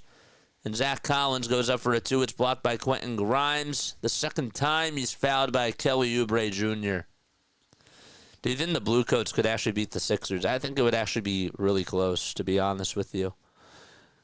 I do. David Roddy was on the Bluecoats. So, I don't know. Jared Brownridge would still knock down threes. Jerron Cumberland would probably hit some shots for them. He had 28 points. Because, again, the Sixers, all they do is they just leave the shooters wide open. And it's about, when you're playing defense on the ball handler all the time, somebody's going to get open. They can't guard the paint. They just can't rotate on defense. 87-61. George with a foul line, Jay. He connects with that one. 8 minutes and 40 seconds to go in the third quarter. Here's another 2 by Buzelis. Highly contested by Oubre and rebounded by Paul George again. George crosses over, spins, turns, looks to hand it off to Drummond, and Drummond misses a dunk, and he tries to put it back up and in, and he's fouled. I want to see where that contact was. I didn't really see a lot of content there, to be honest with you. Do I think the Sixers could lose to the Blue Coats? Dude, he wasn't even touched. Wasn't even touched. Where's the foul? Called it on Josh Giddey. First free throw by Drummond, and he makes the foul shot. Sixers odds to win now are at plus 300, and for the Bulls, they're at minus 450. 7 points and 7 rebounds for Andre Drummond. Free throw number 2, it's good. And that makes it 87-65. Imagine going to a game now for $3 and also just getting the brickin' for chicken. Like, that's a really wild deal. Drummond steals it. Grimes tries to get it. It bounces off of his right foot. It's intercepted by Kobe White. Vucevic tries to go up against Paul George, and Vucevic lost the basketball. 8 minutes and 5 seconds remaining in the third quarter. 22-point deficit for the Sixers. Collins got called for a travel right before that. George crosses over 3 times, gives it back to Grimes for a wide-open 3. Grimes misses it. Giddey with the rebound. Josh Giddey swings it outside to Vucevic. They'll reset it with Kobe White. He gets a screen. Too easy on the 3. Maxey was getting picked on, and it was Oubre who was supposed to be guarding Kobe White and just couldn't get past his man. Drummond with a runner, and he airballs it. Quentin Grimes handed it off to Andre Drummond. He's just so terrible at finishing. Herter wide open 3, and the Sixers are getting absolutely stomped on by the Chicago Bulls. 28-point lead for the Bulls with 7 minutes and 16 seconds to go in the third quarter. 18 points for the Bulls already. They scored a season-high 75 in the first half. And timeout by Nick Nurse.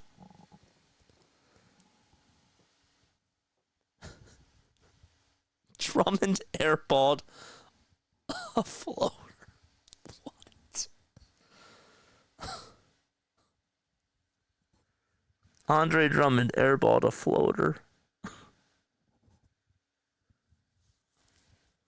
Grimes airballs a 3, and it bounces on the head of Adem Bona.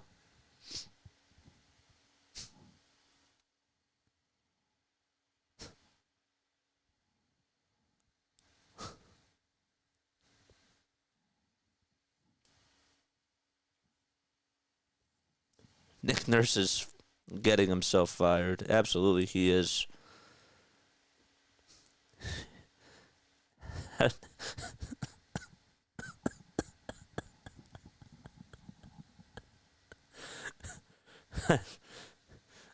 Paul George is patting Andre Drummond on the head. He airballed a runner. Oh my gosh. Really? Kevin Herter is 6 for 9 from 3.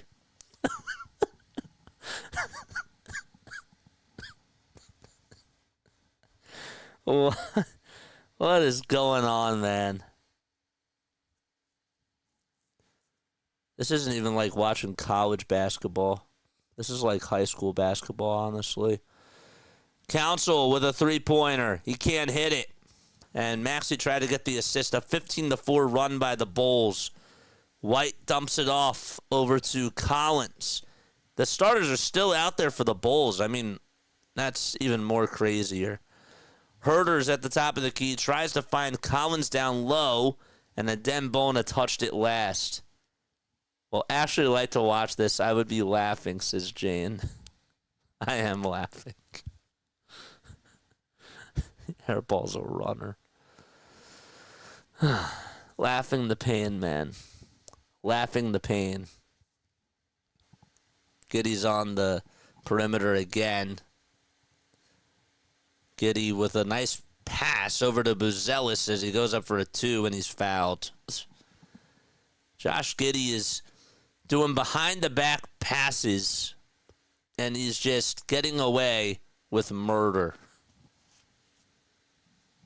20 points for Giddey, 20 points for Herder. That's 40 points combined. First free throw, it's good. The Bulls could actually get 100 points with 6 minutes to go in the third quarter.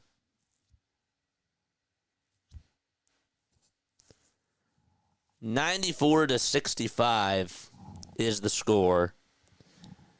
And the second free throw, count it, 95-65. Based on this season's lofty expectations, says Keith Pompey, what I'm watching tonight in the last few weeks is worse than the process. A struggling Bulls team is beating the Sixers 95-65 with 6:37 left in the third quarter. This guy covers the Sixers. He's a beat writer for them. And yet he's saying this. Maxey, runner inside. He can't get it to go. Oubre tries to get the rebound. Tried to put it up. He can't get it either. Bona got the board. He puts it up and he can't get it in. And it goes out of bounds. The look on Nick Nurse's face just says it all. Blank face. Everything. Who touched it last?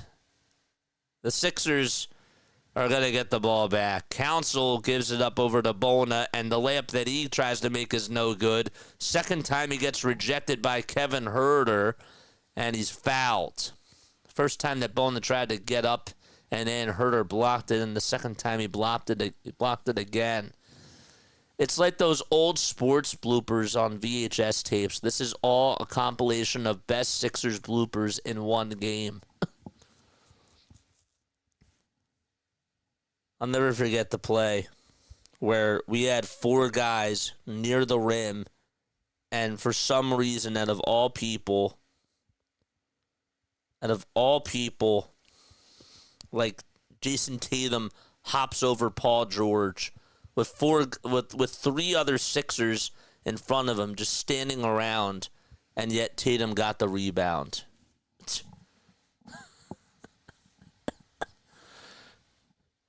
Bowen is at the line for 2 free throws. The first one is good. The second foul shot, he knocks it down too. And it's 95-67. I forgot to play the shot. Excellent. Ay. Kobe White loses the ball, gets it back over on the corner, gives it back to Buzelis, and now Herder will hand it off over to Josh Giddey. Giddey gets another foul. It's a Dembona. Whistles flying all over the place.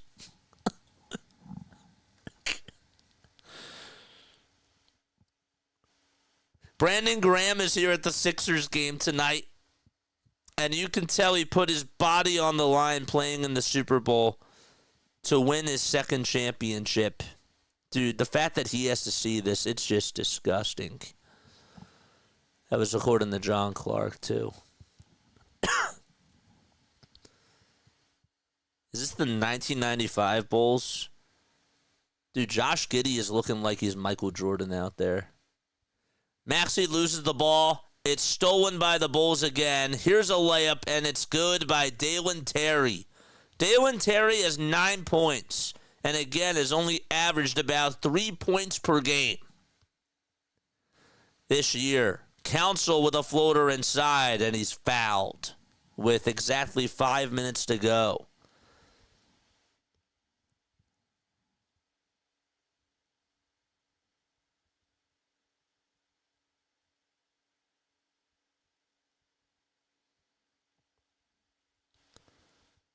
Jared Butler is coming in for Tyrese Maxey. The worst loss that the Sixers ever had, they lost 149 to 93 against the Supersonics. That was back in 92. So that was a 56-point margin. It's 97 to 69 with 4 minutes and 40 seconds left in the third quarter. White gets the ball knocked loose and it's stolen by Jared Butler. Butler with a pass that was supposed to go to Bona. It's turned over again. Buzelis gets the steal and finds a wide-open Phillips who goes towards the rim, and it's back to a 30-point deficit. I know I want them to tank, but damn, man. We on track for history, dude. They also lost to the Mavericks in 2014-15 by 53 points. It was 123 to 70. That was the score then. They had a 52-point loss to the Charlotte Hornets back in 91. Another wide-open three by Herter, and he got it. Kevin Herter is going Ray Allen over the Philadelphia 76ers. The Sixers have only put up 11 points in the third quarter. The Bulls have put up 27. 3:55 to go. 102 to 69. And that's just in the third quarter. Another three by the Sixers, and they're human. That's actually, they're not even human right now. That's how bad they're missing. Kobe White again on the perimeter. Dumps it back off to Dalen Terry. White will get it back. He steps back over Paul George. Swings it inside to Buzelis. The floater is no good. That is the first time in 7 possessions that the Bulls have missed, and the Sixers got a rebound on the defensive side. There's a three by Council, and he can't get it to go, and it goes out of bounds. We're on the track for some history, folks. Welcome back to the Tankathon, says Chris Ollie. Bulls miss a shot. Council gets it for the Sixers. Butler now in the paint, looking for some help. Dumps it back to Paul George over on the perimeter. And George tries to go for a 2 and gets it blocked from Chicago. Dalen Terry blocked it, and the Bulls get a rebound as it goes out of bounds. Last touch by Paul George. Midnight House says, this is not going well. Oh, this is going great, man. Guerschon Yabusele and Quentin Grimes are not returning tonight. White with a slam. As he goes down the lane, he went down Broadway, and he just put up a dunk. 50s all over, if that was a dunk contest. That's how ugly it is. 104 to 69, and you can hear the boos flying down at the Wells Fargo Center. Council loses the ball, goes out of bounds, and the Bulls get the ball back again. Kobe White just went down the lane and threw it down over Kelly Oubre Jr., and there's a fan who is with their son who just puts her hand on her face and just shakes her head. White for 3. Got it. 36-point deficit now for the Sixers. 38 points, and Oubre cuts it back to a 36-point deficit. Are you ready now for baseball? White from long distance again. In and out it goes. Oh, he almost had it from 29 feet. He was showing off. Herter gets the offensive rebound. Kobe White goes down the lane. Floater is up. Rejected by Adem Bona. That was a nice block there. Butler tries to drive it inside. Floats it up and floats it in. Oh, my gosh. Are you ready for baseball now, JJ? That's like one of the funniest comments. Another 3 by the Bulls. No, Council had the ball, lost the rebound, and Terry puts it up and in with 2 hands. Butterfingers. What? And a timeout by Philadelphia. What am I watching? What is this? He had the rebound, and it's like He was an infielder, and the ball just popped out. I feel like I have been looked at 69 for an hour. Ay.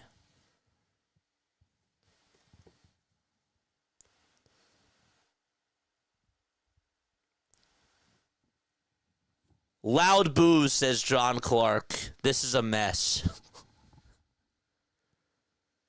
Real stat, Keith Pompey says, the Sixers fans have booed their team more times tonight than it has made threes.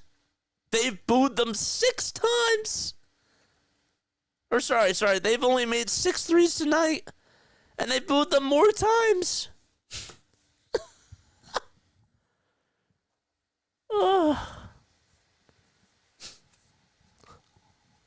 To the Bulls.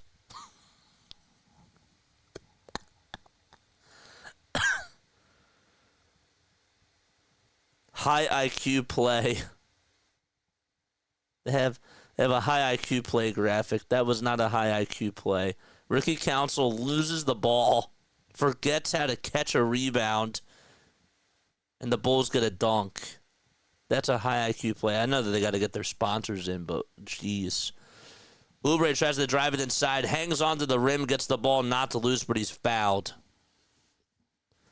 I'm excited for tonight's post-game press conferences. We still have another full quarter to play. I just want to know if they're going to break the record.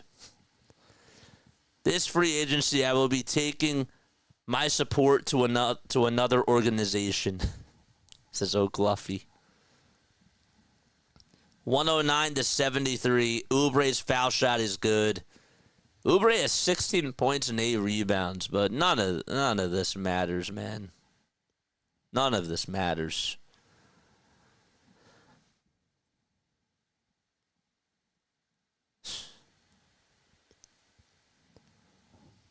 The second foul shot, it's good by Oubre.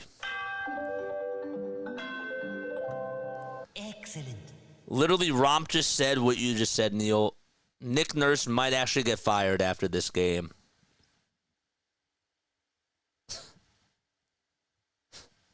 Another foul is called on Oubre. That's his 3rd personal foul. So long, Nick Nurse's snowman. Yep. Keith Pompey, what did Keith Pompey said? They've also chanted for the Eagles, says Sam DiGiovanni, and Keith Pompey replied to Sam and said true.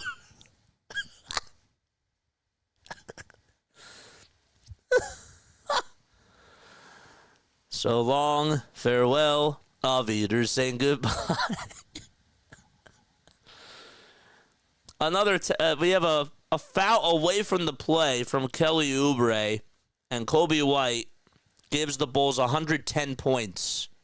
And folks, we're not even in the 4th quarter. Daryl Morey, so long to you too. Yep. White gets the ball back, spins, turns, goes up with an elbow J, and connects in the face of Kelly Oubre. Na na na na na na na. Hey, goodbye. That's a good comment too. Walker tries to drive down Broadway, throws it away. He had a wide open lane and he throws it away. Herter with an alley-oop pass, and it goes up and in by Phillips again. Walker had an open lane, just threw it away right behind him. And it's now 112-75. There's an and one opportunity as well from Jared Butler, because Butler committed the foul. This is historic. I want to see how this ends, man. 113-75 as the foul shot is good by Phillips. They actually didn't even count the alley-oop. They said that Butler committed the foul before the shot went off. I don't understand how that occurs. Jeff Doughton comes in Lonnie Walker's still out there. The second foul shot is missed, and the Sixers grab a board. Doughton gets at the top of the key. The Sixers have just 2 timeouts left, and they're not even in the fourth quarter. I remember a game when they had no timeouts going into the fourth quarter. That was like years ago. Oubre tries to drive it inside, and he's fouled with 3.7 seconds to go in the third.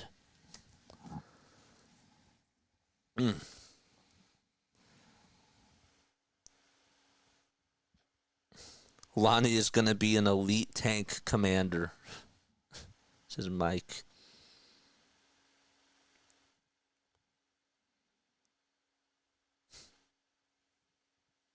Crazy. NBA Central, who is like a mockery of NBA Central, they come out with like memes and like jokes and like whatever. They say breaking right now. Joel Embiid has announced his retirement after this deficit. 113 to 76 of the second foul shot is good. So Oubre knocks down the second foul shot, and we have another foul committed right before the ball's inbounded. And it's on Kelly Oubre. That's his 5th personal foul, and he just tripped up. He tripped up Dalen Terry. Banged knees with him. Ouch. That's got to leave a mark. This team's so weird, we might only lose by 10, says O'Gluffy. I think it's going up to 50. First free throw is good. A 40 to 18 outburst by the Bulls in this third quarter. BST Sports says, don't even know what to say about this team anymore. You just gotta laugh, man. You gotta smile. You gotta laugh. Second foul shot by Dalen Terry, knocks it down. And the Sixers go up with a 3/4 court shot from Lonnie Walker. He airballs it.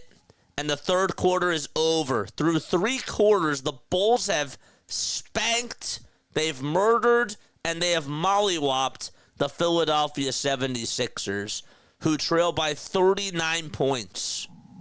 That's the largest deficit that they've had through 3 quarters this year. And we go into the fourth.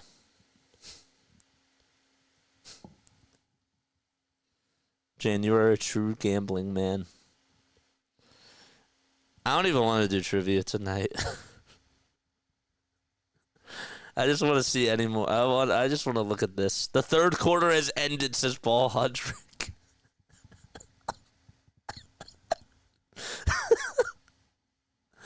These are Sixers writers. These are guys that are covering the team. I really want to hear like what Tom McGinnis is saying right now.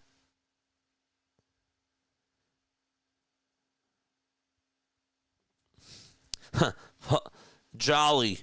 If you guys watch Paul Jolovitz, man, love listening to Jolly on 94 WIP. He says, if anyone actually bet our Sixers as a favorite this evening at a casino sports book, was the teller able to avoid hitting their head on the ground after they fell over while laughing? I hope so. Ugh.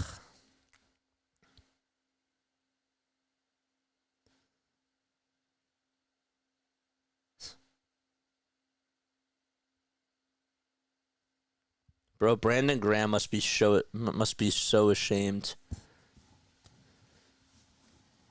I think we might try to go to a game for $3 and sit in row 12. And to think that I gave the Bulls 108 points for the game. Ay, ay, ay. John, what's going on, man? 40 to 18 is wild. Good day, JJ. This Sixers team this season is very disgusting. I'm very disappointed watching here from Davao City, Philippines.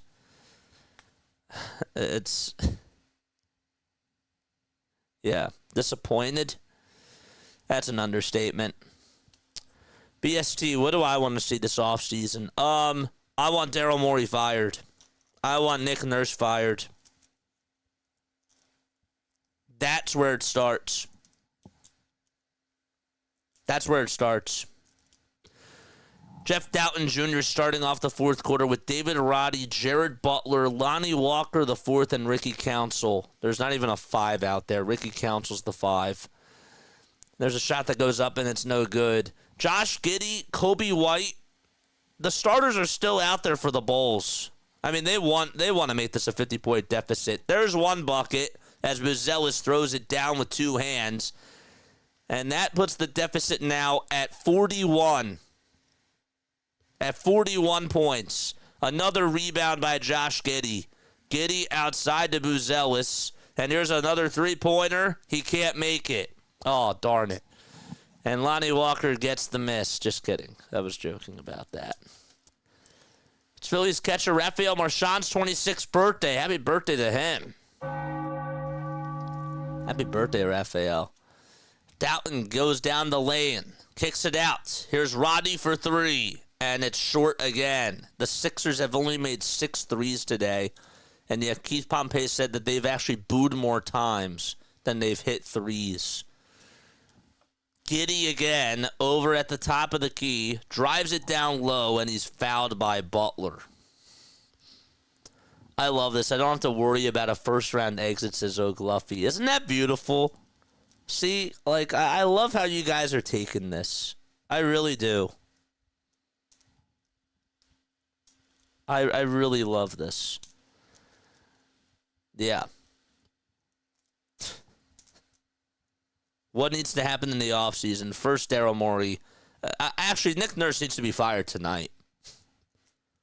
Nick Nurse needs to be fired tonight. And Daryl Morey, I think, has to be fired tonight, too.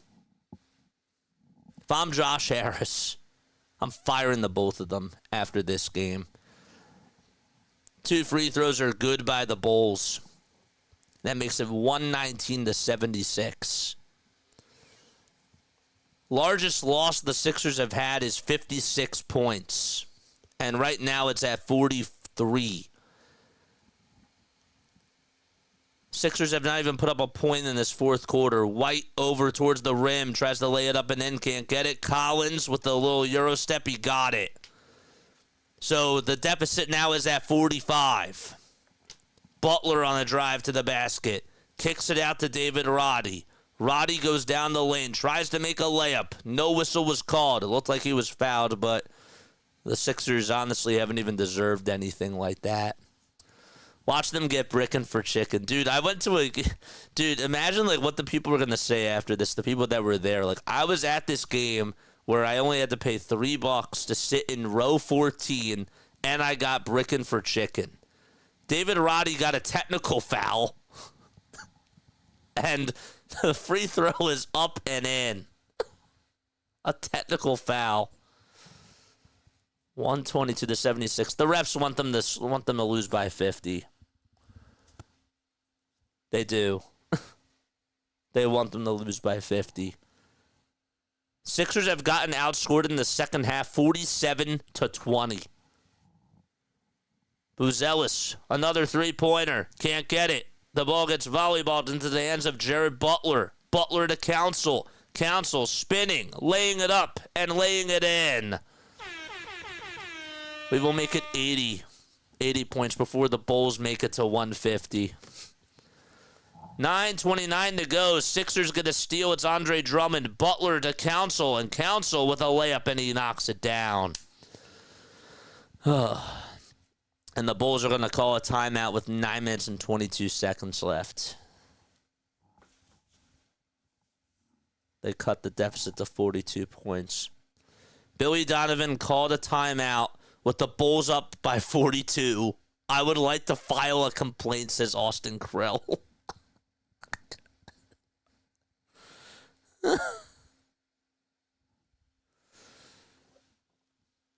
The wheels have really come off the Sixers' wagon, says Doug. Well, at least the Bluecoats fought hard tonight. They lost 121-117.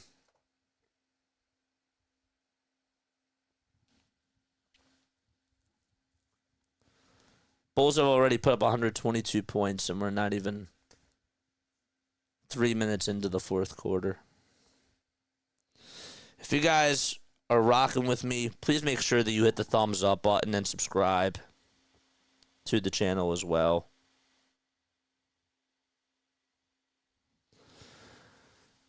I think this is really great. I'm actually having a really good time on here tonight. I hope that you are too. We have them look like the 1995 Bulls. Does the basket have a cover?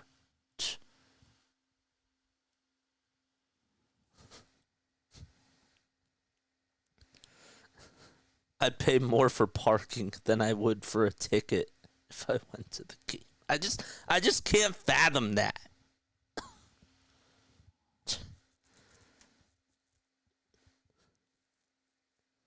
DJ Eastwood. Ricky Council with the layup to cut the lead to 42. Timeout Bulls to stop the bleeding. Here come the Sixers. All in caps.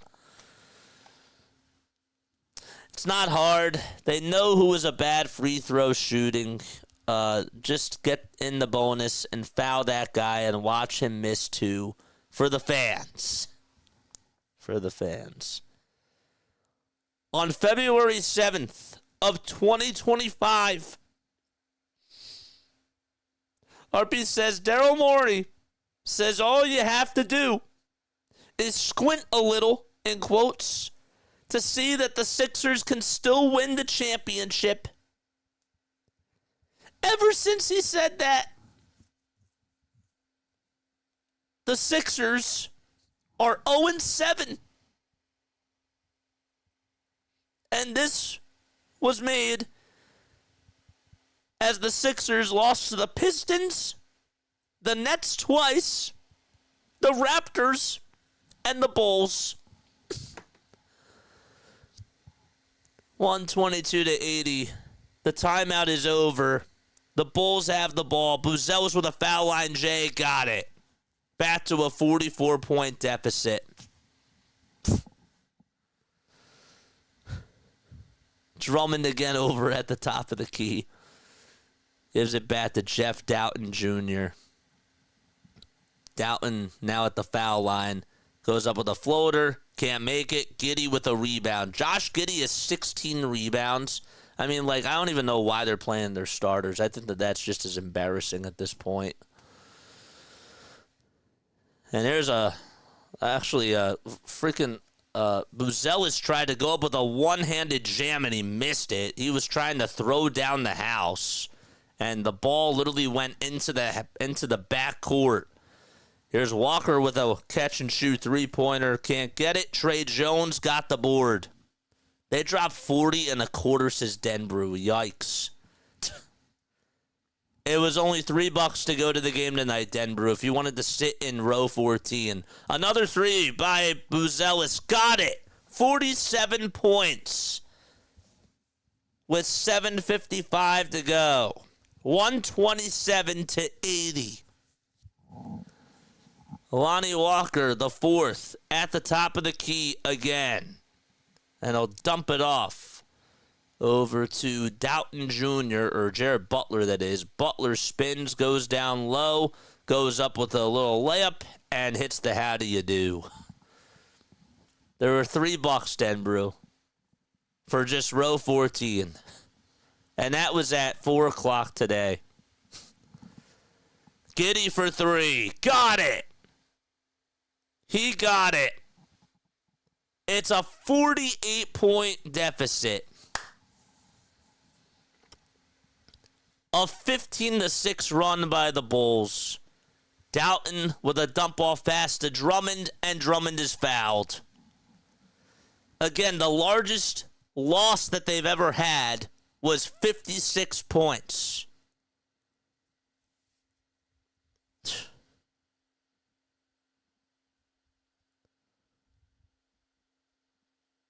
In recent history, they lost by 53 to the Dallas Mavericks back in 2014. Yeah, I mentioned that, Scott. Yep. I'm happy that you were on it, though, too. I mentioned that before. before I even re-mentioned it now. JJ, all I can say is one word. Wow. We should get more subs for doing this. I'm sorry. This is historic. This is iconic, man. JJ, when do the playoffs start? You mean the draft? 130 to 84, second foul shot. It's good. Excellent. Vucevic tries to hand it off, gives it back to a three-point shooter, and the Bulls can't even make it. It's Carter who comes out there, along with former Laker Talen Horton-Tucker. Forgot he was even in the league, to be honest with you.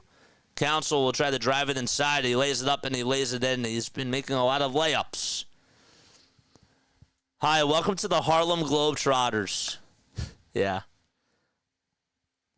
Little penetration from Horton-Tucker. Gives it back. Here's a straight-on three for the Bulls. They got it. They got it to go.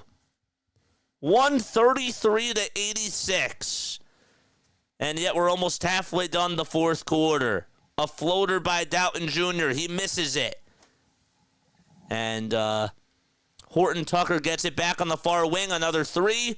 Andre Drummond says, you're not going to make that. For all team, not us, I know that we're out of it. Yeah, Daryl Morey and Nick Nurse need to get fired after tonight. Drummond misses a layup again. Couldn't even get full possession of the ball. Here's another wide open three, and it's good. A 50-point deficit. The Sixers are down by 50 points with 5.5 minutes to go. Drummond lost the ball, and it goes out of bounds. It's last touch by the Bulls. We're down by 50.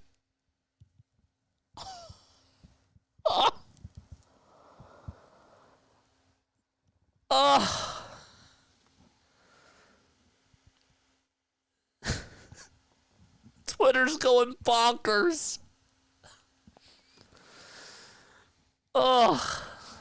Thanks for joining in.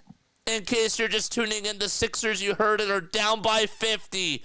Walker cuts it to a 47-point deficit.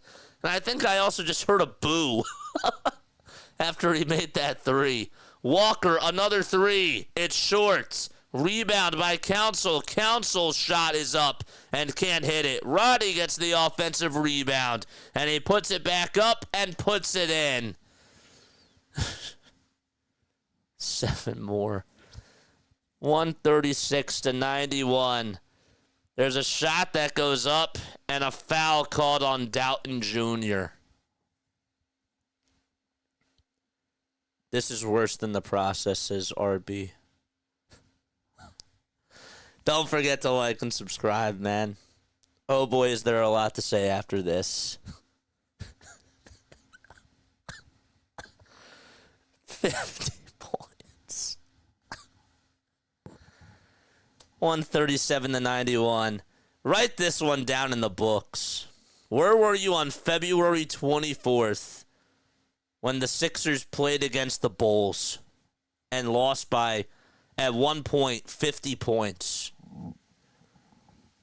4:40 left in the fourth quarter. Walker gets it again at the top of the key. Wants to try to cross on over. Gives it over to Council. Dalen Terry, Jalen Phillips, Talen Horton-Tucker, Javon Carter, and Trey Jones are the 5 players for the Bulls. Council on the drive again. Tries to put it up, but he's fouled. This is Freak Nation. This is freakish behavior. We got 17 people tuning into this. This is freakish behavior. It really is. They were singing Fly Eagles Fly. First foul shot, it's good. Jared Butler comes back in for Jeff Doughton Jr. What the heck is going on? You're tuning into the Chicago Bulls. They were up by 50 points at one point. 138 to 93. The deficit's at 45. Come on, man. Carter goes inside, kicks it out. Here's a three-point shot. It's off the mark, and Lonnie Walker grabs the rebound. I'd rather watch the rainfall down at Baycare Ballpark than this. Another three for the Sixers, and David Roddy will make it a 42-point game. It's 138 to 96. Carter drives it inside, throws it away. Roddy gets the steal. Roddy's going to solo it. Didn't even want to dunk it. He laid it up and laid it in. Deficit back down to 40 points. So the Sixers are on like a 10-2 run. And there's a low floater. That's no good. Lonnie Walker, the fourth, grabs the rebound for Philadelphia. Dumps it back off to Roddy. Roddy with a heat check. He got it. Actually didn't even hit the shot, but he got the heat check. So, and Williams dumps it back off again over to Phillips. Sixers were down by 1.50 in this game. The only highlight would be if the Eagles showed up. Oh, actually, Doug, Brandon Graham is there. They showed a picture of Brandon Graham there. He's there. Roddy, wide open three. Airballed it. And it goes out of bounds. And a timeout taken by the Sixers with 2 minutes and 39 seconds. Nick Nurse has that look on his face that just says, I'm getting fired after this. Poor Brandon.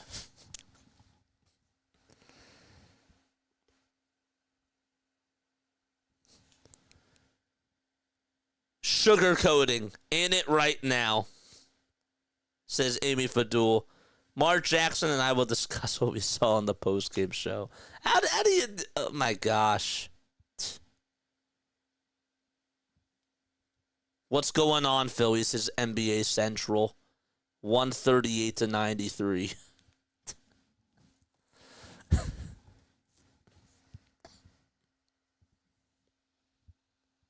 Wow. Brandon Graham.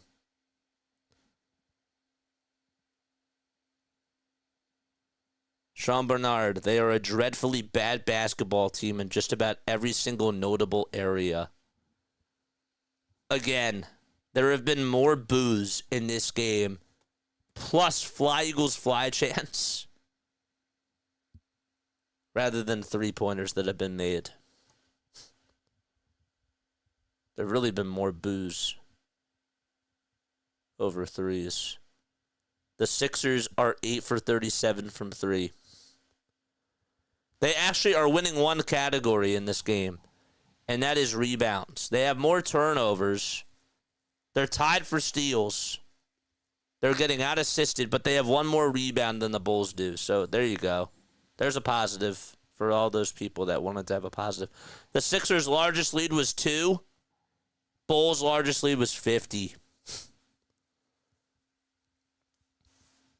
They're feeling bad, so they're just giving them points. We're so bad we can't even lose properly, says O'Gluffy. Oh, this is a proper way to lose.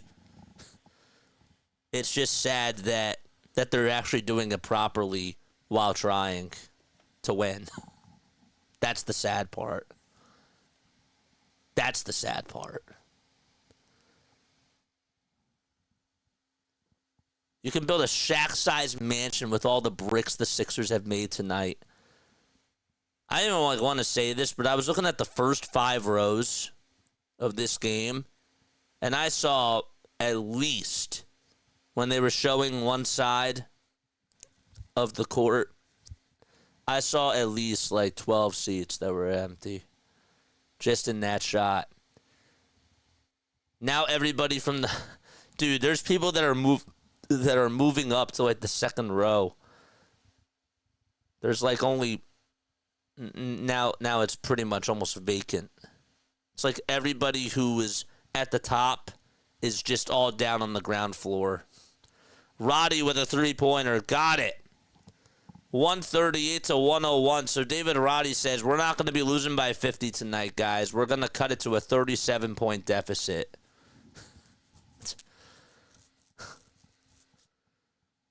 And Zembona trips up another Bulls player. What in the world does Nick Nurse even say in this post-game press conference? I want to hear it, man. I don't know about you. I'm staying on for this press conference. We made a 3, and we finally got to the century mark, guys. Finally got there. And we're actually outscoring the Bulls in the fourth quarter. Another foul issued on the Sixers.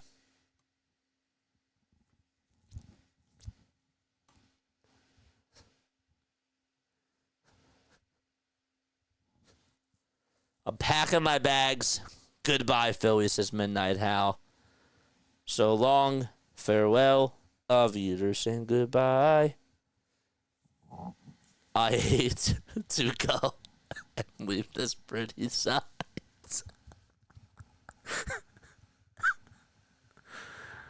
139-101. Second free throw, and it's good, and the Bulls have 140 points. Sixers fans are chanting, Roddy, Roddy, Roddy. As two-way forward, David Roddy has scored all 10 of his points in the fourth quarter. Dude, I got to get that soundbite. Roddy, Roddy. Ugh. There's another 3 by Jared Butler. That's the 7th 3 that the Sixers have made today.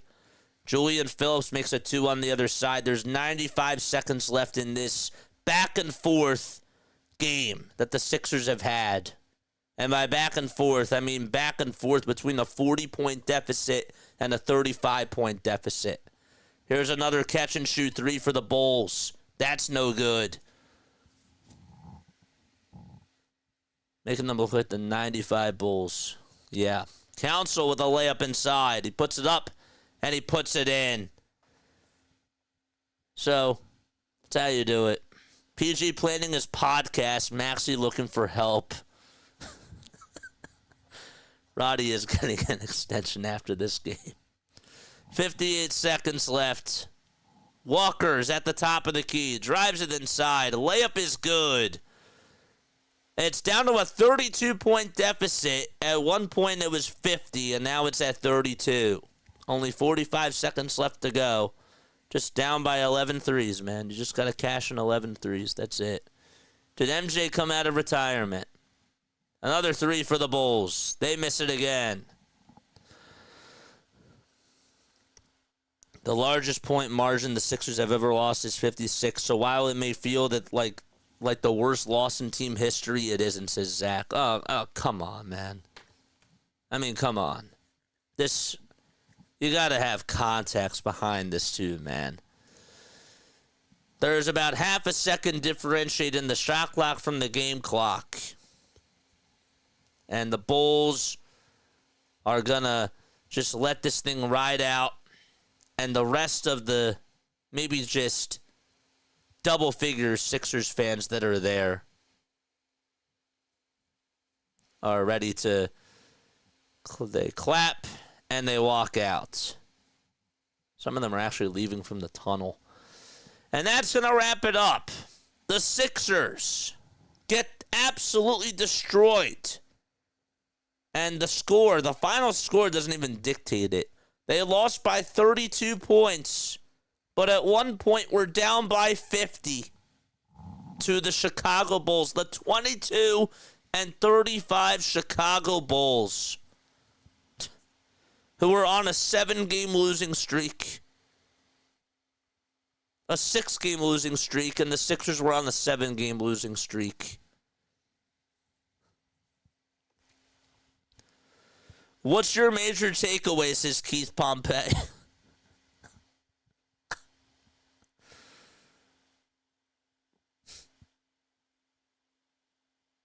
Ace Bailey, you are first on the scouting list. At the half, Nurse stopped drawing plays and started writing his resume, says Oak Luffy. I cannot wait to hear what this man has to say in his press conference. I'm staying on for this. Andre Drummond and Kelly Oubre both having player options is sub suboptimal. Okay, all right. Let's get into thoughts, right? Let's actually talk about this. Okay, if there's... All right, Keith wants to know what we learned about this game. I learned two things about this game, and that is that Daryl Morey and Nick Nurse, after this terrible performance, deserve to be fired. Like, they literally just fired themselves after this game. They are... I'm calling for their jobs right now. This was an absolute disgrace. Sports Talk Radio tomorrow is probably going to be at an all-time high for Philadelphia 76ers content. It really is. I cannot wait to listen to what Mike Missinelli and all these other people on the airways have to say about tonight's game. This is honestly where we need the media to do their job and go at these guys with hard questions, because that's the plain truth. Where do we go from here? It's bad. It's really bad. The media needs to be doing their job, asking the very hard questions, because that's the right thing to do right now. You were down by 50 points to a team that was 13 games under 500. I'm not even exaggerating, 50 points. You were legitimately down by 50 points at one moment in time in the fourth quarter. And if they actually kept in their starters, the Bulls, the Sixers probably would have lost by 75.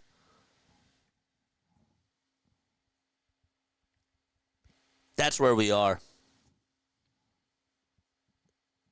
That's where this team is. 2.5 games out of the final play-in spot. This is rock bottom.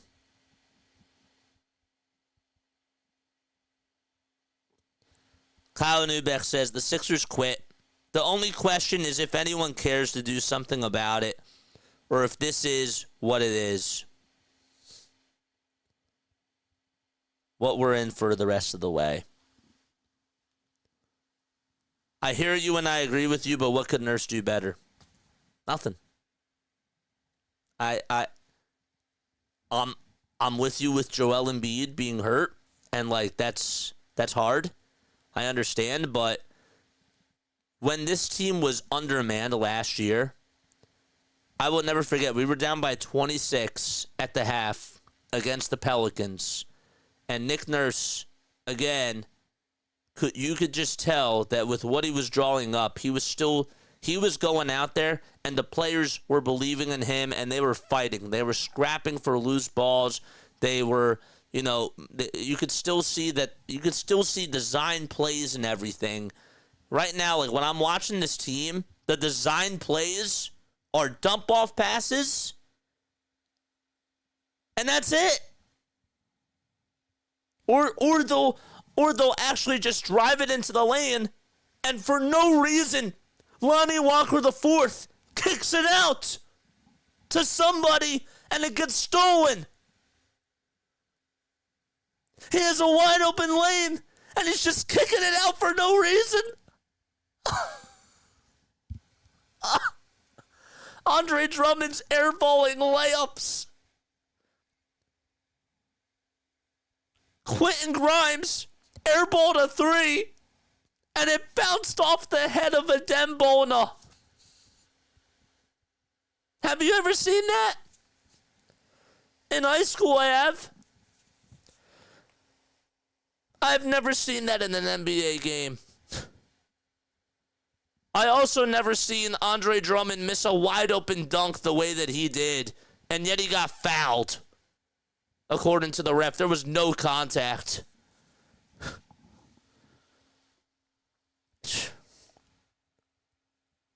What a team. What a team. Shaq and the Fool for the whole entire Sixers game.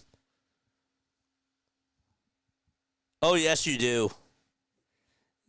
This tape that the Sixers put out for you tonight needs to be studied by high school teams. of what not to do. We were talking about in the Super Bowl how the Eagles dialed up an excellent game plan against Patrick Mahomes, and I said specifically that that needs to be an example for high school teams of like what to do and how to take down a dynasty. Like, there's so many things that you could study from offensive schematics and defensive schematics on how to properly take down a team. That's what the Eagles did in the Super Bowl. This is the exact opposite. This is literally showing high school teams what not to do.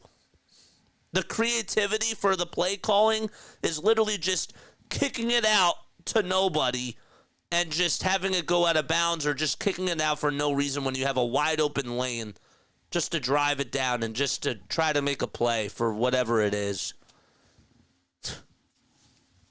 At least we still have the most missed dunks in NBA history. I cannot wait for Paul George's podcast tomorrow. Mysterious old lady flips tarot card revealing a basketball team that wears red, white, and blue, crapping their pants and shooting the ball into their own team's basket, or their own teammate's head. That's what Sam DiGiovanni says. They've dropped 10 out of their last 16 games, or 10 out of their last 11 games. JJ Starry, I missed the stream. Dude, you missed an all-time epic meltdown. You missed. This was actually, I'm not going to lie, it was so bad that it was special. It was so bad that it was special.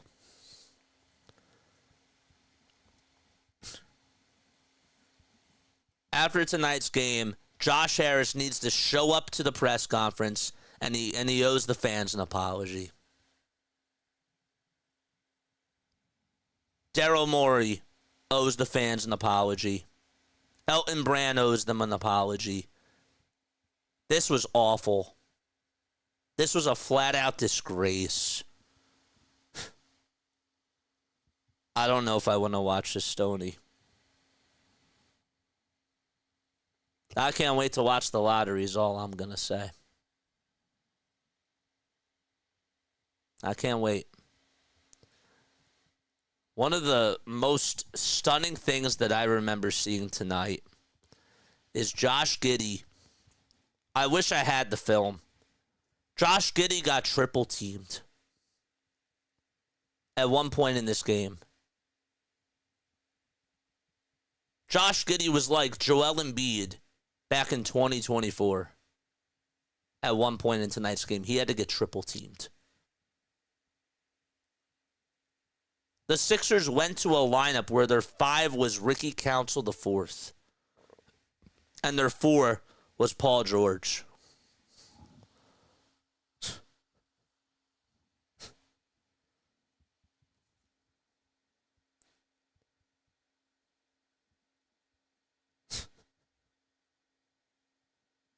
Can't even put it into words. Really. I'm waiting for this post-game press conference. I am dying to hear what the head coach has to say.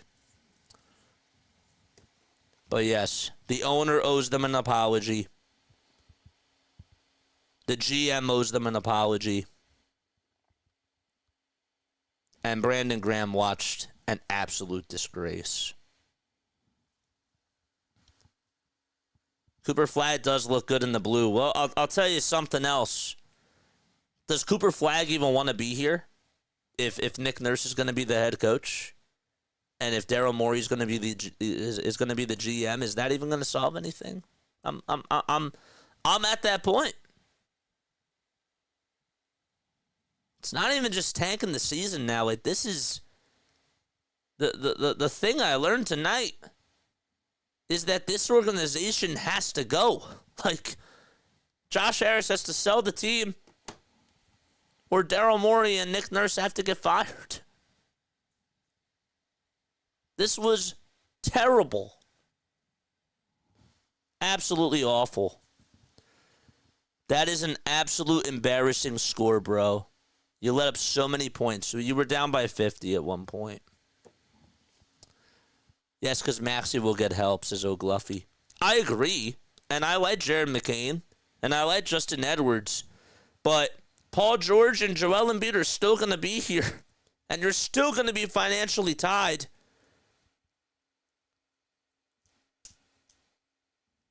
I mean, my gosh.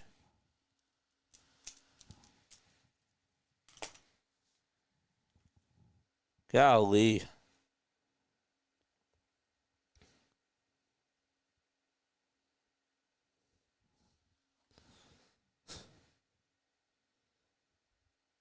Is he speaking to the media yet? If you squint your eyes, this team can still win a title.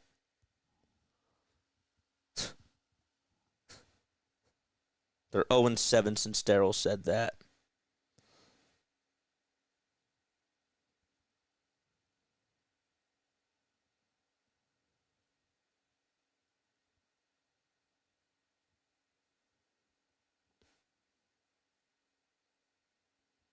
Ace Bailey, you're the first on the scouting list.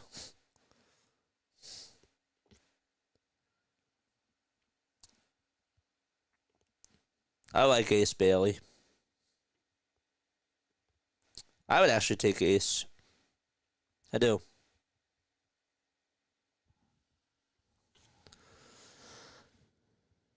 And also, this is a terrible look for the NBA, too.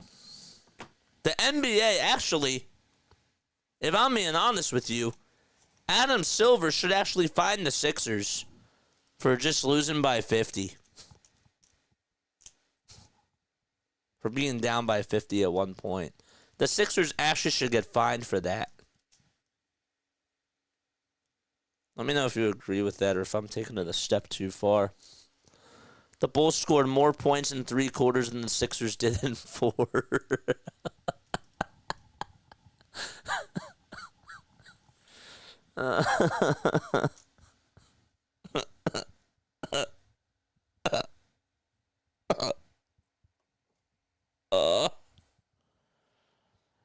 Pain.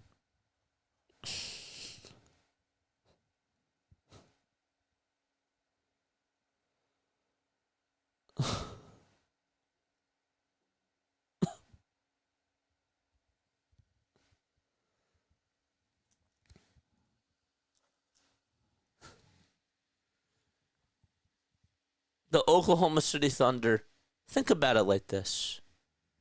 You were down 50 points to a team that was 23-35.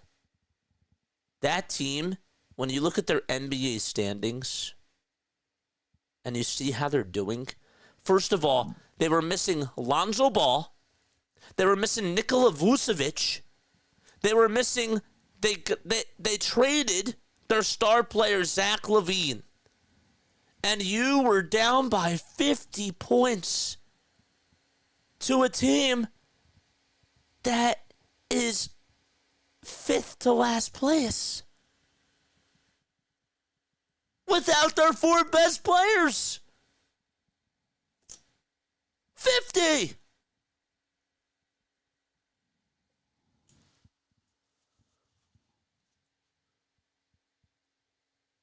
Oh, is that stunning? The Pelicans could have beat the Sixers tonight by like 30 points. Or the Wizards, the 9-47 Washington Wizards probably would have beaten the Sixers tonight. My gosh. Is this guy going to speak or what? What you think about Mike Brown for head coach? Daryl Morey has to get fired. That needs to be the first thing. Mike Brown, sure, that's cute, that's great. But Daryl Morey needs to go.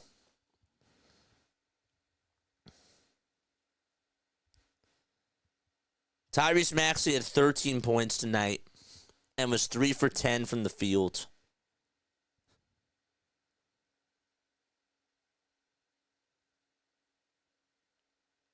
And that, my friends, is how the Sixers are pretty much going to end the season. No play-in tournament. Nothing. The race for ace. Capture the flag. Capture Cooper flag. Or the race for ace, Bailey. Either one. Either one. It's like we can't even beat the Nets, and they had the same record as the Sixers. Dude, we lost to a tip back to the freaking Brooklyn Nets. We've become such a laughingstock. And I'm still waiting for Nick Nurse to speak to the media. I'm sure that he's probably getting talked to from the owners and stuff. It's really weird. I feel bad for Maxey. Mike Green's here. JJ, sorry about tonight. This team owes these people their money back. It was only $3, Mike. It was only $3 to go to the game tonight. And yet they still probably owe them those $3 back. Mets just made the trade. They acquired Alexander Canario from the Cubs.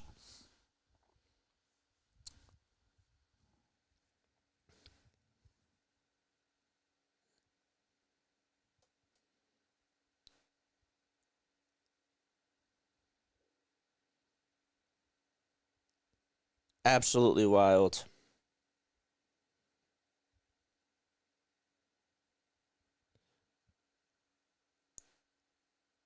Nick Nurse, here's one quote. The overall vibe was really poor from the start.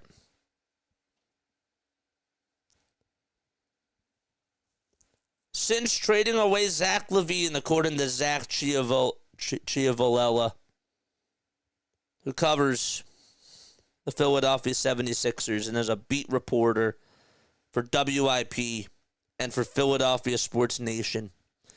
Since trading away LaVine on February 5th, the Bulls owned the NBA's sixth worst offensive rating, which was 110.5. Among the 5 teams with a worse offensive rating in that time are the Hornets, the Nets, the Raptors, the Heat, and you guessed it, the 76ers, who were at 110. And tonight, that team put up 142 points against the Sixers.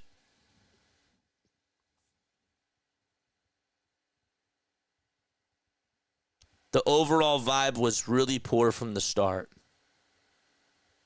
What a great quote, Nick.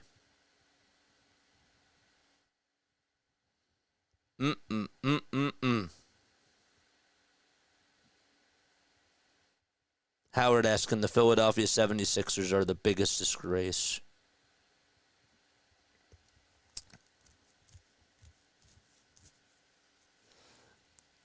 I don't like to hear this. Guerschon Yabusele has a corneal abrasion in the right eye. That's not good. My brother had that. Nick Nurse said that the other eye was worse, but hard to tell if that was a joke or serious, is Austin Krell.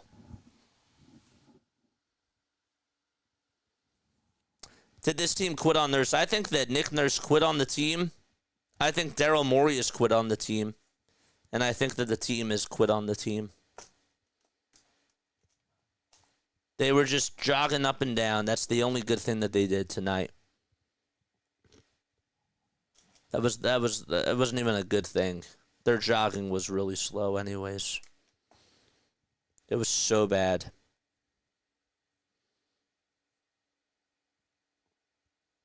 I don't like that Guerschon has a corneal abrasion. That's annoying. But I can't even be upset about that. I just cannot fathom that we were down 50 points. This is way worse than the Phillies. We can say bad things about the Phillies all that we want. But imagine imagine if the Phillies just looked at or just swung at every single pitch in the ball game. That's how bad this was.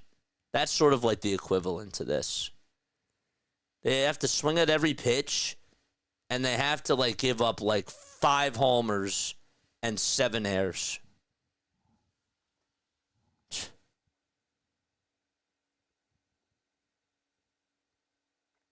That's the equivalent to losing by 50 points.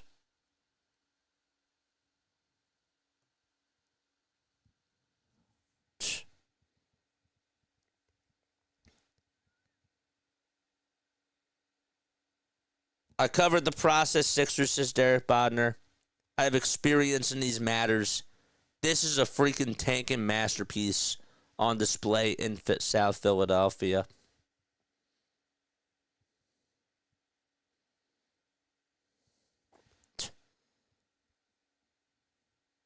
Any more quotes from Nick Nurse?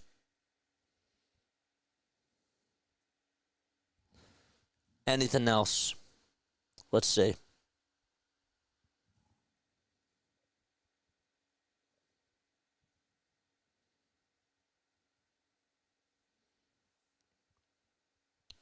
The overall vibe was really poor from the start. I'm actually disappointed in the media. Nick Nurse said several times, okay, here we go. Nick Nurse said several times post-game that the Sixers need to, quote-unquote, be professional. Called tonight's performance, quote-unquote, very, very disappointing.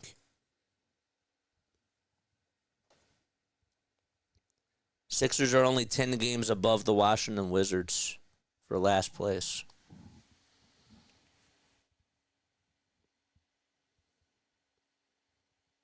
Be professional.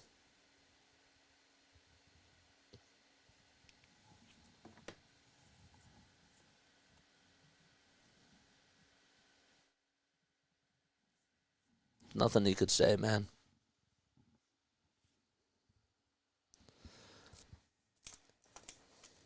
Our thoughts and prayers go out to you, Asia. I read your comment yesterday. I read your comment today. I hear you. I'm telling you, like, we're all here for you.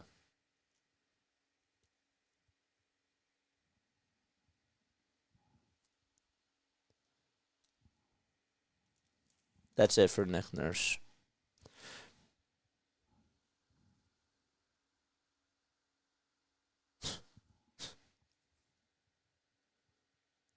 Anything else?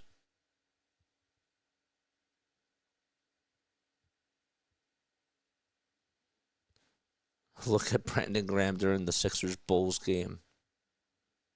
He's like sipping on his soda.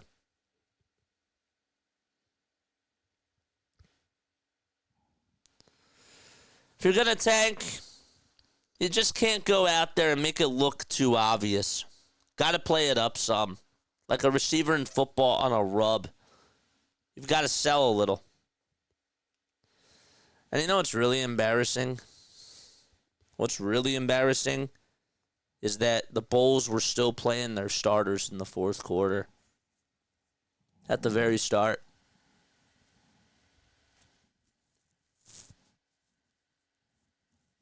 That's real, and I say that because the Bulls, what are they even trying to do?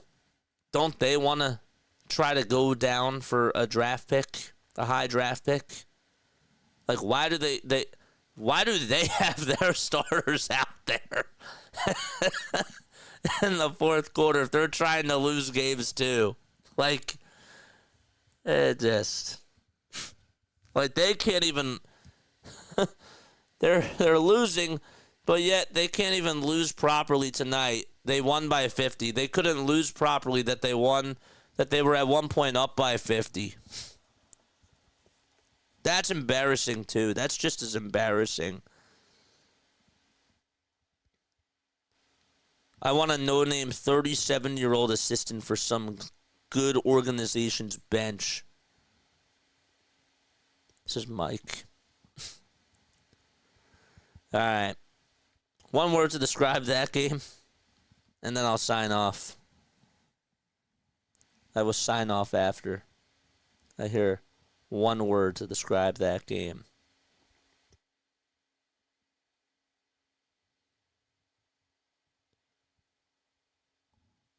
Three big takeaways: shut down Embiid and George, and fire Daryl and fire Nick Nurse. The Heat are 1-6 since they traded Jimmy Butler to the Warriors.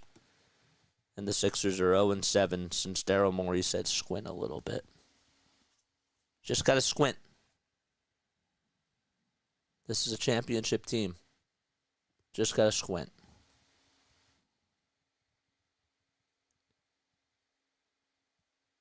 Sixers out-rebounded the Bulls 47-44. Bulls shot 51%. At one point, they were shooting 62% from the field.